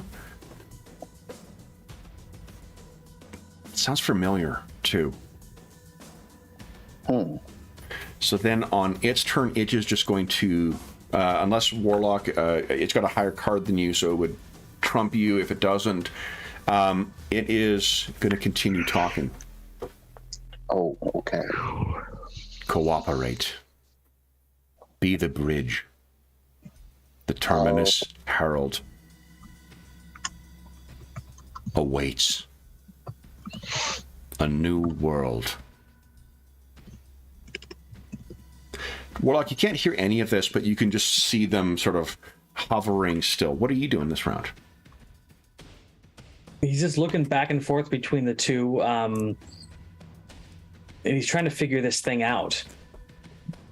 Okay. I wonder if there's like a power stunt I can kind of trace Yeah, you where could, its it would energy's be a coming similar from. thing, like a scan, like trying to figure out what the hell this thing is. Yeah, now that I know that it's incorporeal, I want to see if I can shift my attention to this, spiritual realm to see if it's got ties going somewhere. Yeah, definitely. So I think why don't we do this? We'll have you give us an occult check. So it'll be you're stunting a power using your super sorcery. And then just give us a similar to the science one, get a occult roll with +2. Look at that. So Same here's some roll, information. same reverse. Success with a raise. Here's what you can tell from your tentative, kind of exploratory invocations, or divinations, I guess, not invocations. For one, there's certainly magic that is involved in here, but it is at a fundamental and raw level that you really have not. Things that are both the oldest and things that you have yet to understand seem to be wrapped up in here. You've maybe stumbled across like quantum mages before who try and draw connections between advanced, like hyper advanced physics, comic book physics, and magic. So it's kind of like raw magic, but with a will of its own, kind of. I mean, this is a spirit. Like instead of like order guiding it, it's got its own kind of way of interacting with magic. Right? More. I mean, if you mean by the sense of like order would be a spell or any other kind of enchantment or a working of magic that traps the raw power of it and then shapes it, this thing seems either more fundamental than it or more advanced than it. You can't tell which of the two is true here. What you can tell, there is a fundamental connection, a tethering between Cygnus and this thing. And as far as you know, Cygnus's powers are all technological. And in the visual representation of this, you would see that there is a connection between whatever is in Cygnus's chest and this creature. I think that revelation alone is going to stun him for the rest of his turn. Okay. Like he tries to figure it out. Then next round, here we go. Warlock, 3. Bouclier, 3. Cygnus, getting those out of the way. A 7. Mind Warp, King, and Singularitas, Queen. Hands up, anyone getting a card? No. Okay. Then Mind Warp, I think you can reach the hospital at this point. Perfect. And you're turning him over to the... How long are you staying and maintaining your... Because you could technically, if you're spending a Benny for it, it would be 3 rounds in total. Yeah, like I think I will, at least this round, like at least, he's not immediately turning around. He's giving them a chance to sort of, realize what's going on and help him before he just takes off. Okay. It's Singularitas goes next, and this time he's not, or it, or they are not waiting This thing rears back as if like standing up. Its arms fall back, and it looks much more fearsome now. And it says, "This is not the time. This is not who we need."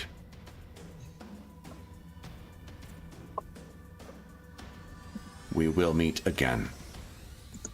And it kind of collapses in on itself. Cygnus, what are you doing? That's a good question. What am I doing?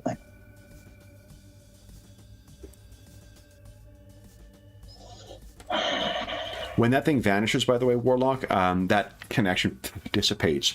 But you can still, now that you've seen it once, you can see that there is something strange about Cygnus's chest. And he's the only one not affected by the Wendigo fatigue, right? Right now, yeah. So Cygnus, what are you doing? I'm almost shocked that, well, not necessarily shocked, but he's definitely, his mind just starts spinning. He's thinking over these words. Thank God he's translated it, and I just think that's it. I don't think he's doing anything else. He's kind of stunned, quote unquote. Okay. Spades come before hearts. So Bouclier, you would run outside and like looking around a little bit. You see no sign of mind warp, but you can hear the distinctive sound of Cygnus's like hover apparatus or whatever he uses. In there's probably some kind of disruption sound that comes from it. And if you look up, he seems to be just hovering on the side of the building, and Warlock seems also above. And there are mystic glyphs that you've seen in front of him, almost like there's. Is that the way that you were picturing it, John? Yes. Okay. Yeah. Bouclier, he's looked around. He says, "What's going on? Why are you guys just up there? Where's the things? It was a bear man. The bear man came back." Okay. So I'm assuming you're shouting that up at them so they can hear. Yeah. So Warlock, what are you doing? Well, while my most recent power stunt is still active, he's going to drift towards Cygnus, and the runic symbols are going to shrink down, and he's going to try to study the thing in his chest more closely, just try to see what that energy is and try to understand it. And he says, "There's something tying you to that thing. What is it?" Okay. Why don't you give us an occult roll, and I will make a contested roll here. Okay. Any bonuses? For this one, I don't think. Okay. Come on. Because it's just a flat contested thing. Oh, damn. You want Benny that? I would like to, yes. Because I really want to know this information. Same roll. Okay. So what you're able to gather, I actually didn't roll very well on my... You know what? Let's make it more interesting here. I got a shit ton of bennies I need to get rid of before the end. I got to pay a surcharge if I have any bennies left, guys. So, that's right. I can't have... That's more like it. Okay. Warlock. I would like you to give us a vigor roll at -2, please. It is responding with "You shall not know." You shall not pass. Oh, you have no bennies left. Nope, that's it. So, Cygnus, what you can see, you're sort of stunned, and what you see, Warlock comes up and he says that thing out loud of like coming, and as he gestures, there is it's almost like an invisible wave hits his enchantments, and they splinter into little motes of light, and he's hit, and you can see his eyes cover over with blackness, and then he falls back as if, like slowly teetering off the back of something and falling, and he is plummeting down towards the ground once again. So I'm unconscious? You are unconscious and stunned right now.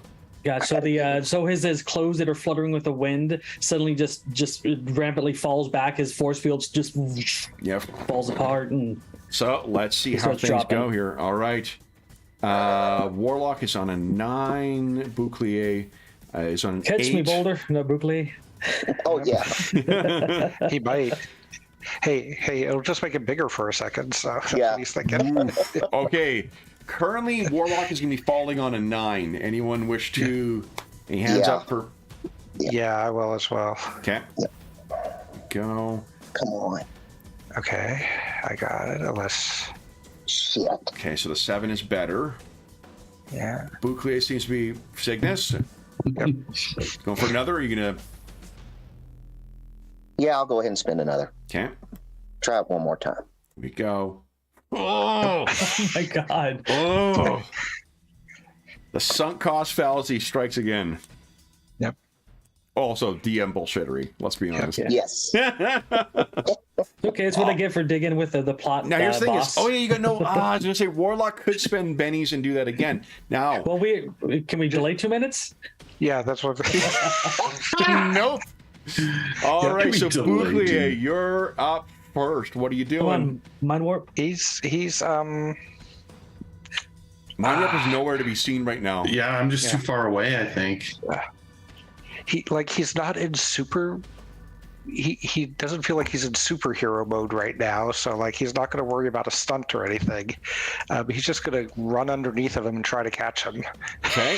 to at least soften the fall. Sure. Why don't you give us an athletics check? Let's see about Bonus trying divided to time him. distance. That's not particularly good for him. That's not particularly good. Yeah, athletics is what? D4. You've had 3 advancements and you haven't raised athletics at all yet? Oh my god. He raised a skill for what did he raise? He raised I think you raised focus instead, yeah. You can power stunt athletics. Oh well, There you go. So it's a success, not a race. So you get yourself where you think under, and you're racing under. You think you're going to be underneath him. Next is a Warlock. Now, let's quickly take a look at the falling rules. Yep. Because I'm quite a distance up there.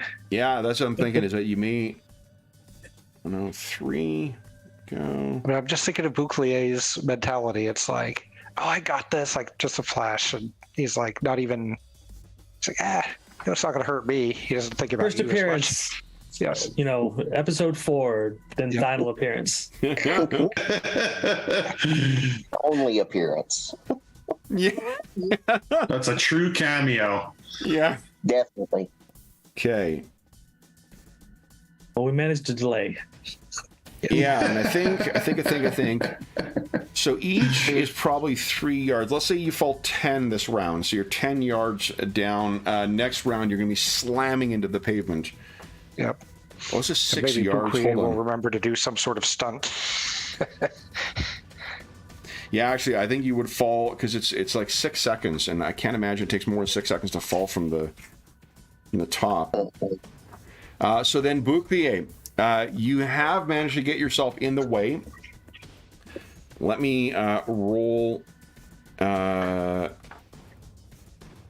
so it is every 4 yards. 1, 2, 3, 4, 5. There's 6 stories there.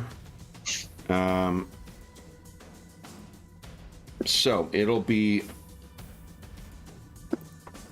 Let's see here. I'll say 5d6 plus 5 is the damage.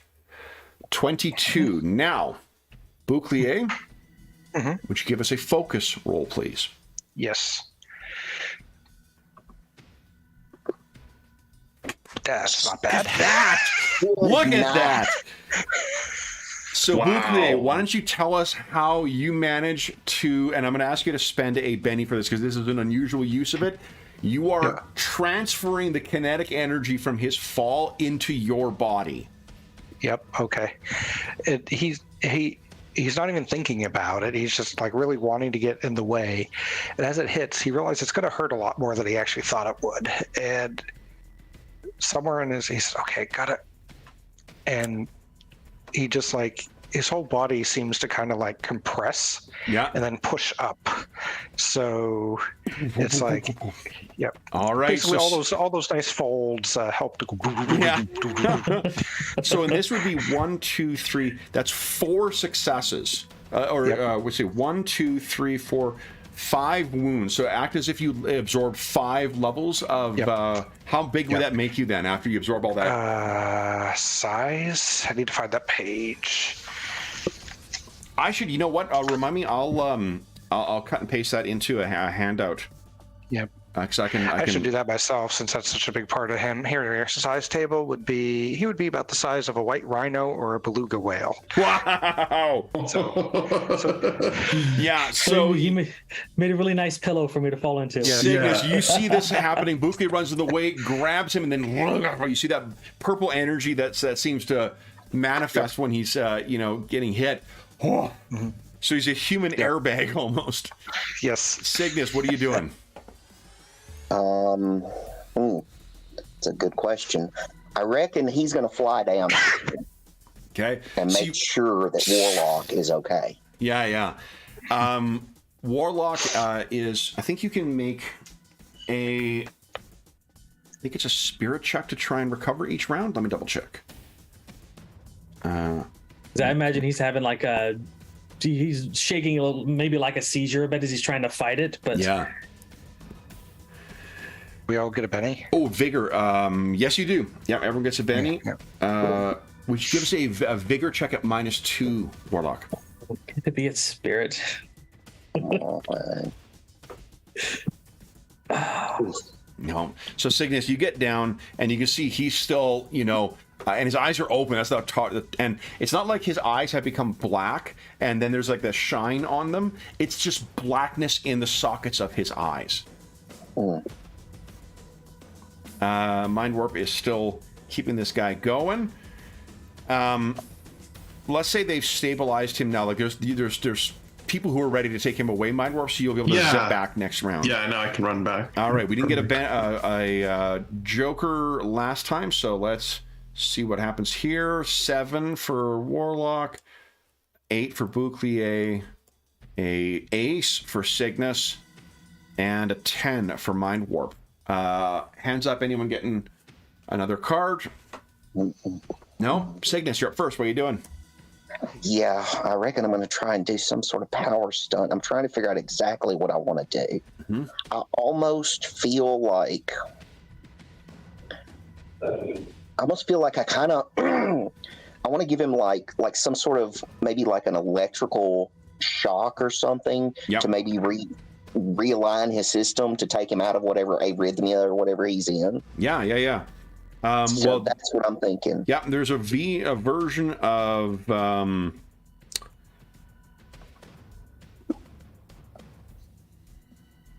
where is it here?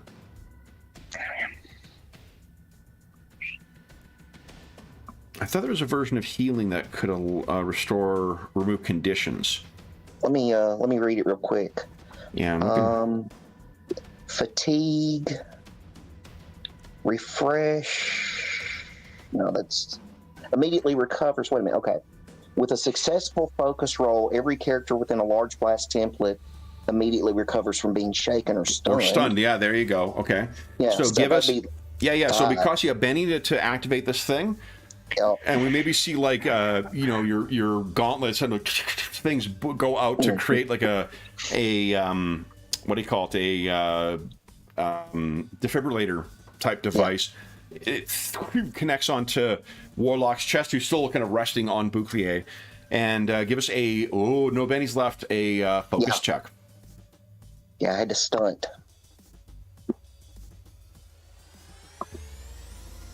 Yeah. Warlock, you're brought out of where you were. And let me tell you what you saw. You saw a earth entirely shrouded in darkness. A black sun in the sky. A stillness in the heart of a thriving city. the shadows having swallowed everything living. You witnessed the sun wink out, and you could see the towering black armored figure responsible for bringing the end of all. Mind warp. What are you doing? Rushing back to the museum. Okay, so you get back in time to see Cygnus has just activated something on Warlock. Warlock has sort of jerked and is awake. Bouclier is large and lying on the ground, and Warlock is on his chest. Yeah, it's sort of like take it all in. Like, what the hell's going on? Okay. Bouclier, what are you doing? Bouclier, once Warlock kind of comes back to life pretty unceremoniously, but he makes sure he doesn't like just roll him to the ground. He gets up, and he doesn't know that like Cygnus looked up was trying to find out information where the stuff went. So he's looking around to see if he can see anything like where the bear man might have gone. Sure, yeah. Okay, so you don't need to make a roll. You're looking around. There's no sign of it. You do see that EMS is arriving, or at least getting close to arriving. You can hear the sirens in the distance. So then, but they aren't here yet. Okay. And Warlock, what are you doing? I'm going to, this is for thematic purposes, I'm going to power stunt an illusion to share in explicit detail what I saw with the four of us.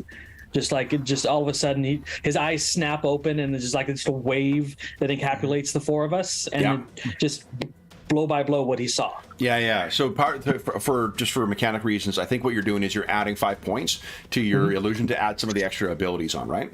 Yeah. Outstanding. Exactly. All right. So then you, So in this little bubble, you guys can see precisely what I described. If you give us a common knowledge roll for all of you guys, you might be able to tell what... Bouclier's like, well, that's not good. Okay. Cygnus. Common knowledge. And Warlock say we have to stop him. Okay. Bouclier and Cygnus, you both, assuming anyone else, if you want to spend a Benny re-roll, go ahead. If not, Bouclier and Cygnus even busted. One of the things is down, and shrouded in darkness. You recognize the city as downtown Toronto. This is the end of things, and Cygnus,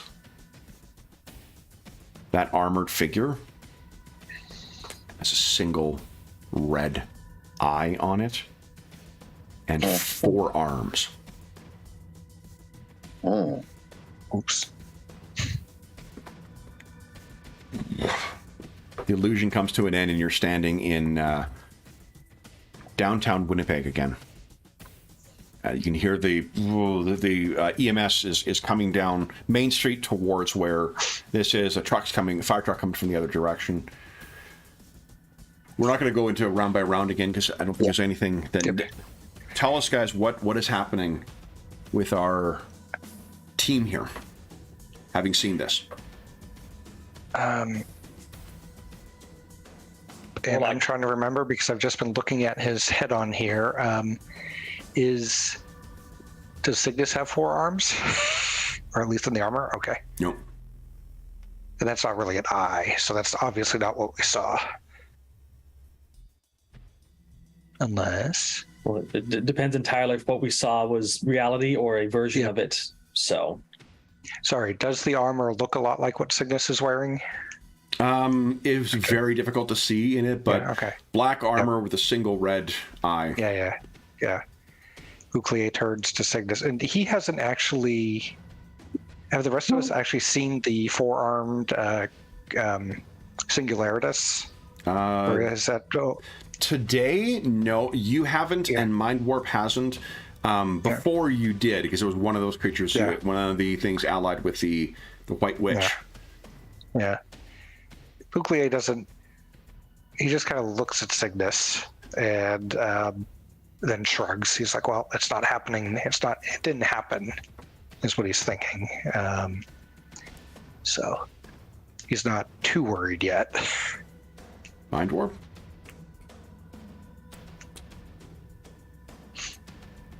I think that Mind Warp's name is starting to sort of come true in his own mind. Like he is, he thought he had a handle on sort of like just the weirdness of ending up in another universe, but that's really been getting him lately. And now it seems like something very major is going on in the world here that is unsettling.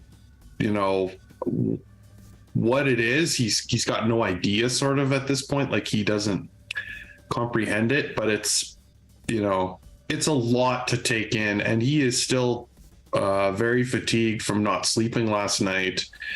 And I think the speech that he gave to Bouclier about how bad it is to go without sleep, like it's almost like hypochondria a little bit or something. Like he almost talked himself in. Like he's losing his mind. Like he's been heavily affected by this in his own mind. Like he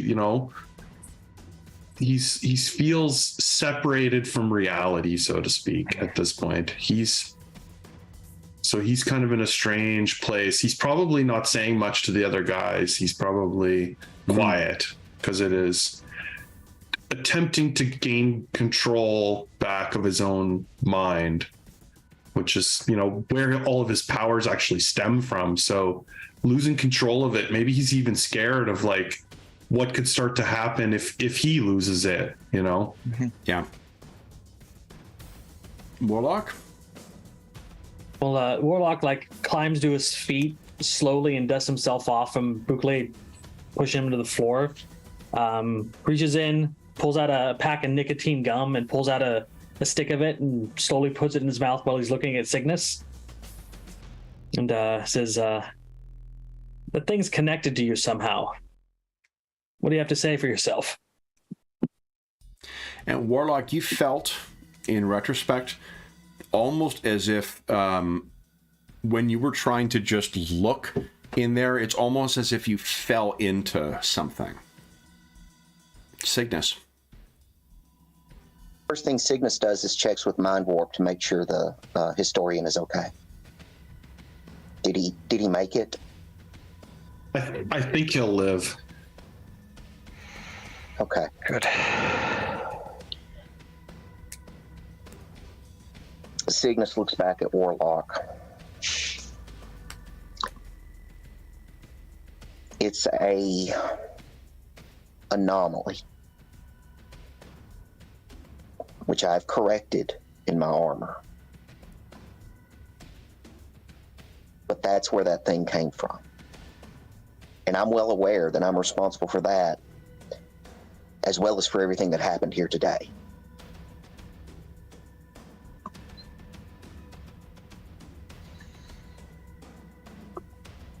Cygnus is really upset. He really is. I mean, the thing that created Singularitas, that was not good. But knowing that he was the one that said, hey, we're not going to take this, it belongs in a museum. And what happened because of that decision he made, it's really weighing on him. It really is. He's very upset. Warlock will kind of lean back and pop his back and sigh heavily and just say, well, we got to stop the end of the world, so what do you guys think we should do next?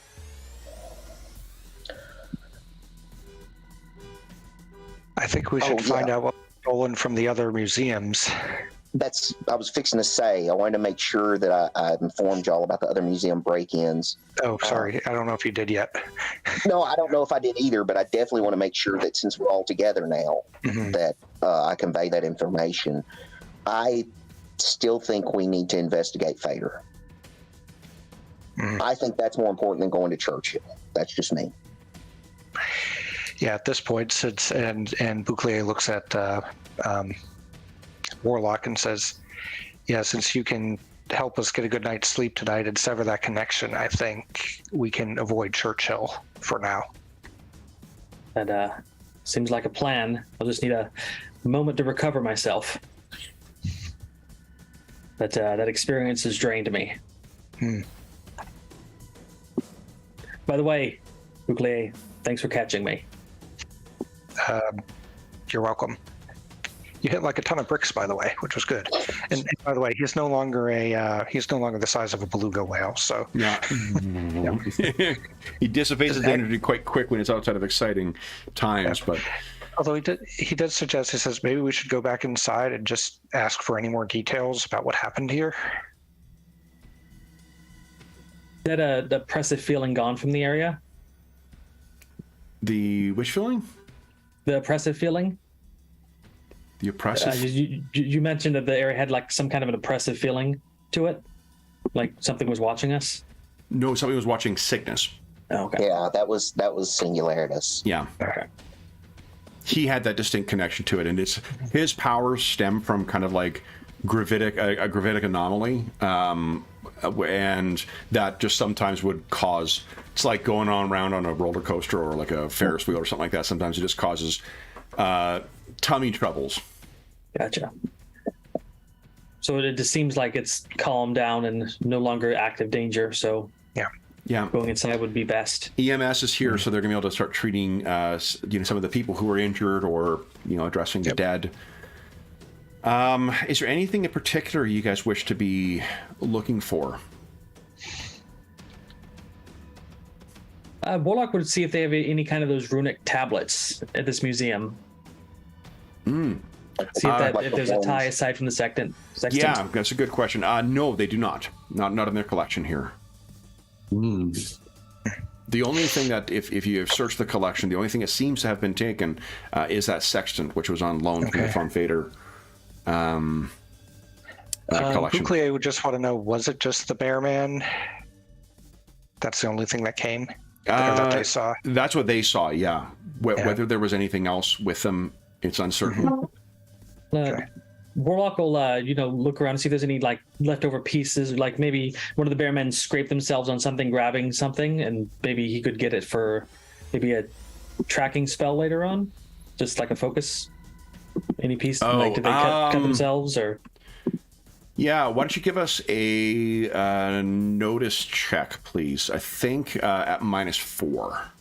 Because this is the reason being, like, it's an invulnerable bear man. Yes, you do. There's a tuft of hair you find. You find his scalp laying there. You got something that just, and again, like this is a magical, bear man that seems to be able to take, Bouclier's best hits. Somehow you find Warlock a little tuft of. He must have been shedding at the moment. Exactly. You know how dogs do when they're in warm weather after the winter? Yeah. The White Witch is walking out saying, "Listen, Bear Man, we need to have a talk." Okay, so that's what Warlock was doing to investigate. Anything else? You have as much time here as you like. I don't think so from Bouclier's perspective, unless.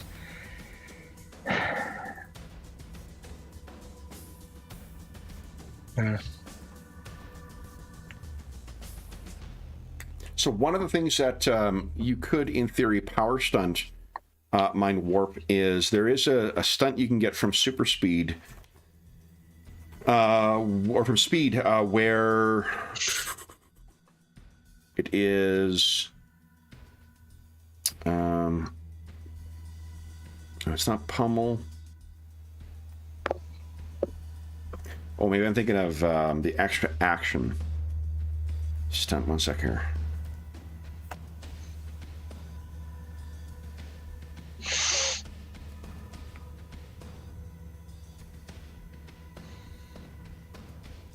I thought the speed power out of control. That's Yeah, I thought there was one that allowed you to do like kind of like non-combat stuff faster.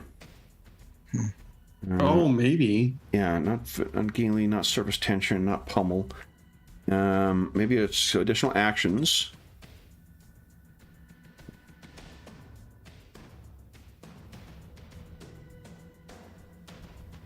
fast action. Here we go. Any task that takes less than a minute can be performed in a single action.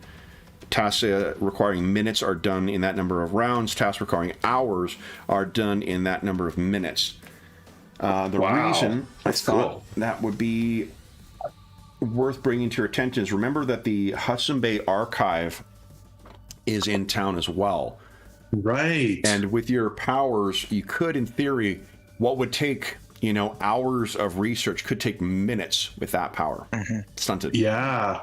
Let's do that. Okay. Let's say that. Does that have any effect on his, how much sleep he needs? With that, no. Okay. What are you thinking? I was just thinking, speed. He's experiencing the same amount of time, but if it's just additional action superpower, that probably wouldn't be related then. Yeah. I was just wondering, since he's fatigued from the Wendigo thing, if he drains his energy too much, then I don't know. No, you wouldn't get. No, he's a superhero, so he's already tired. He won't trigger the next sleep cycle. Okay. So it would be one Benny. And why don't you give us a? Do you have any training in research? No,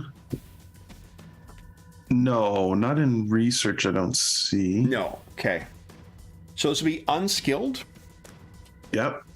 So why don't you give us an unskilled check here?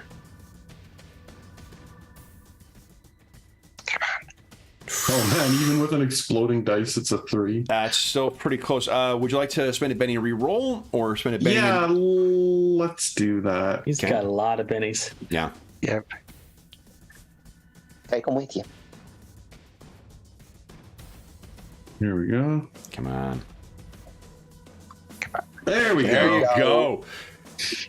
So, you can picture you're just moving around and zipping through all this stuff and examining everything in the archives, which are not far away from where this is, just on the other side of Portage Avenue. And what you find that is of interest, Mind Warp, is you find basically the corporate minutes of the meetings leading up to the sponsorship of the Non-Such expedition. Oh. The last name is something different, but it is some foreigner named Eric who sponsored the Non-Such expedition. And the board minutes reflect that it was something that it was approved, and it was because of his investment in the company, it's also approved for him to accompany the expedition. Ooh. I would, he is very lawful, but I think at this point he would just be like, I just need to borrow this for a minute. And he takes the minutes and he's going to bring it to his team to show them. Okay. Rather than and this has taken about as much time as it took us to have this conversation about this. So you guys are all kind of looking around. The ambulances are just arriving. One second. Yeah. And then he's back and he's got some old ledger with him. I was imagining maybe he just stopped at the copier real quick and he's just waiting, tapping his feet, and then finally it photocopies, and then he comes ripping over. Yeah. All right. What do you tell them? I found something here in the ledger, the museum or the archive. It's a slightly different name, but look here, Eric. You said, or someone said, that he was cursed, right, by Odin? Is this the same guy, Kev, that I'm thinking of? That's what Warlock told you. Yeah. So Could this be him?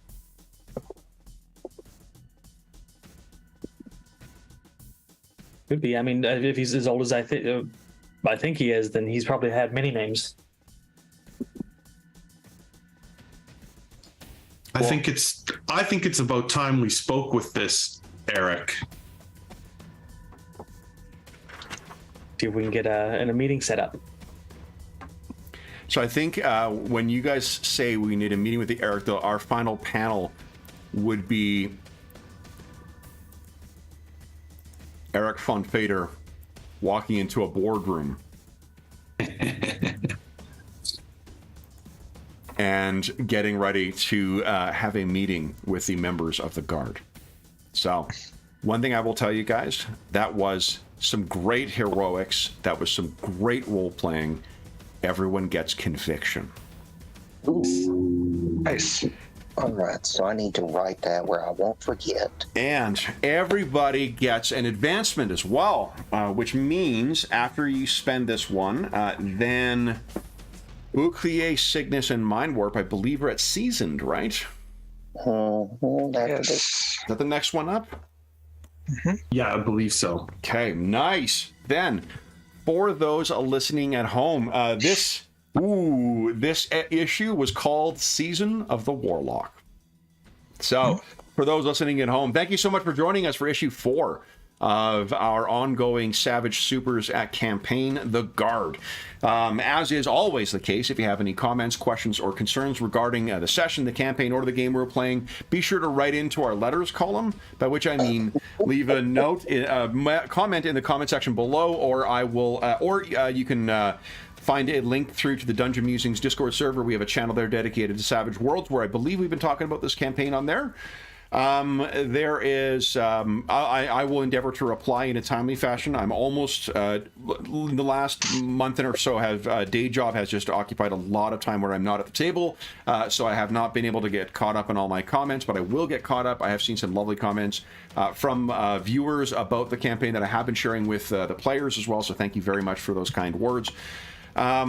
We will be back in the... Oh, hold on. Well, I guess we've got a whole bunch of outro to get through. First thing is, so that's how you get in touch with us.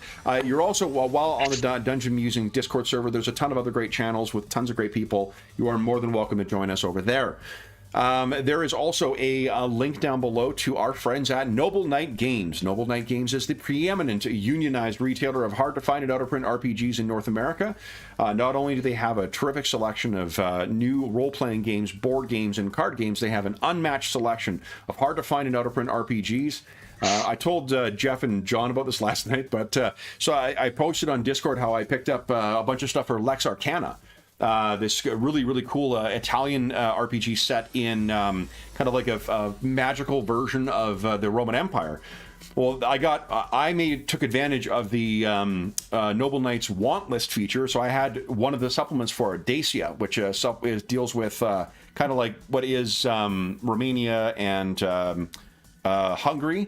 I had that supplement on my want list. I got an email from Noble Knight that it was in. Went in, put it in my cart, and then I was like, you know what? I wonder if because they're posting these things as they go, I wonder if there's the other one I'm missing from that. And by the time I went back to my cart, it had already sold because someone else had it on a want list. So the want list feature, they will send you an email when it comes in. You can pick up whatever is there. Prices for it are commensurate with online demand, so if it's something that is very high in demand, it's going to command a higher price, but if it is something that is not, you can often get your books for less than cover price. And when you make a checkout, when you're at checkout, if you are purchasing $10 or more through the site, be sure to enter the code SPRINGMUSER, all caps, all one word, and you will save yourself 10% in your purchase. If you're listening to this either during one of their sales, then the sale discounts supersede the discount code. But if you're listening after July 1st, 2023, be sure to come back to one of our more recent videos and you will find what the discount code is now. There's also a link down below to the Heroes Save Villages campaign. That's our charity fundraising campaign on the channel. It benefits the SOS Children's Villages International Charity, a really amazing organization active in over 130 countries, benefiting over 80,000 orphan and abandoned children, including ongoing relief efforts in Ukraine and the surrounding countries at the time of recording. All donations through that link go directly to SOS Children's Villages International. None of it comes to the channel or any other middleman. It just goes to help out the kids who benefit from their services. We have two small ways of saying thank you. One of them is if you donated $10 or more since January 1st, 2023, head on over to the Charity Initiatives channel on the Dungeon Musing Discord server. Dungeon Musings Discord server, and you will find the options that donors get to vote on for our next charity session, which will be coming at the end of the month. The charity session is going to be set in the late 19th century. It will be featuring, or set in China as well during the Boxer Rebellion. We'll be seeing some heroes playing boxers themselves, members of the Big Sword Society, and they will be playing Savage Worlds Adventure Edition. So if you enjoyed this session, you may enjoy joining us for that one as well. The last thing to be voting for that is really up for grabs is going to be the connections between the first two sessions. This is part of our 6-part year-long campaign, the Year of Ill Omens, and we've had adventures thus far in Golden Age of Piracy and the first century of the Roman Empire. If you donate $25 or more, you get to vote on the charity sessions, and every $25 gives you a chance to win the grand prize or one of the other great prizes in our next charity raffle. You can find all the information about the prizes and whatnot on the Charity Initiatives channel, so I'll leave that to you so we can make our way to the end of the outro. The last thing I will say is an enormous thank you to our stalwart heroes and a welcome to the new one, too. So, Jeffrey, Will, Robert, and John, welcome to the campaign. Thank you so much for joining me back in the Savage Supers world of the Guard. So, we will be back in the Great White North in 2 weeks' time. But until then, we hope that we gave you a few hours to take your mind off of the troubles of our world and think about the trouble that our stalwart Canadian heroes are uncovering in the Great White North, the mysteries of the Great White North. And until we see you again, or I guess if Cygnus would have his way, the Great Dark North? Until we see you again, stay safe, stay healthy, and happy gaming.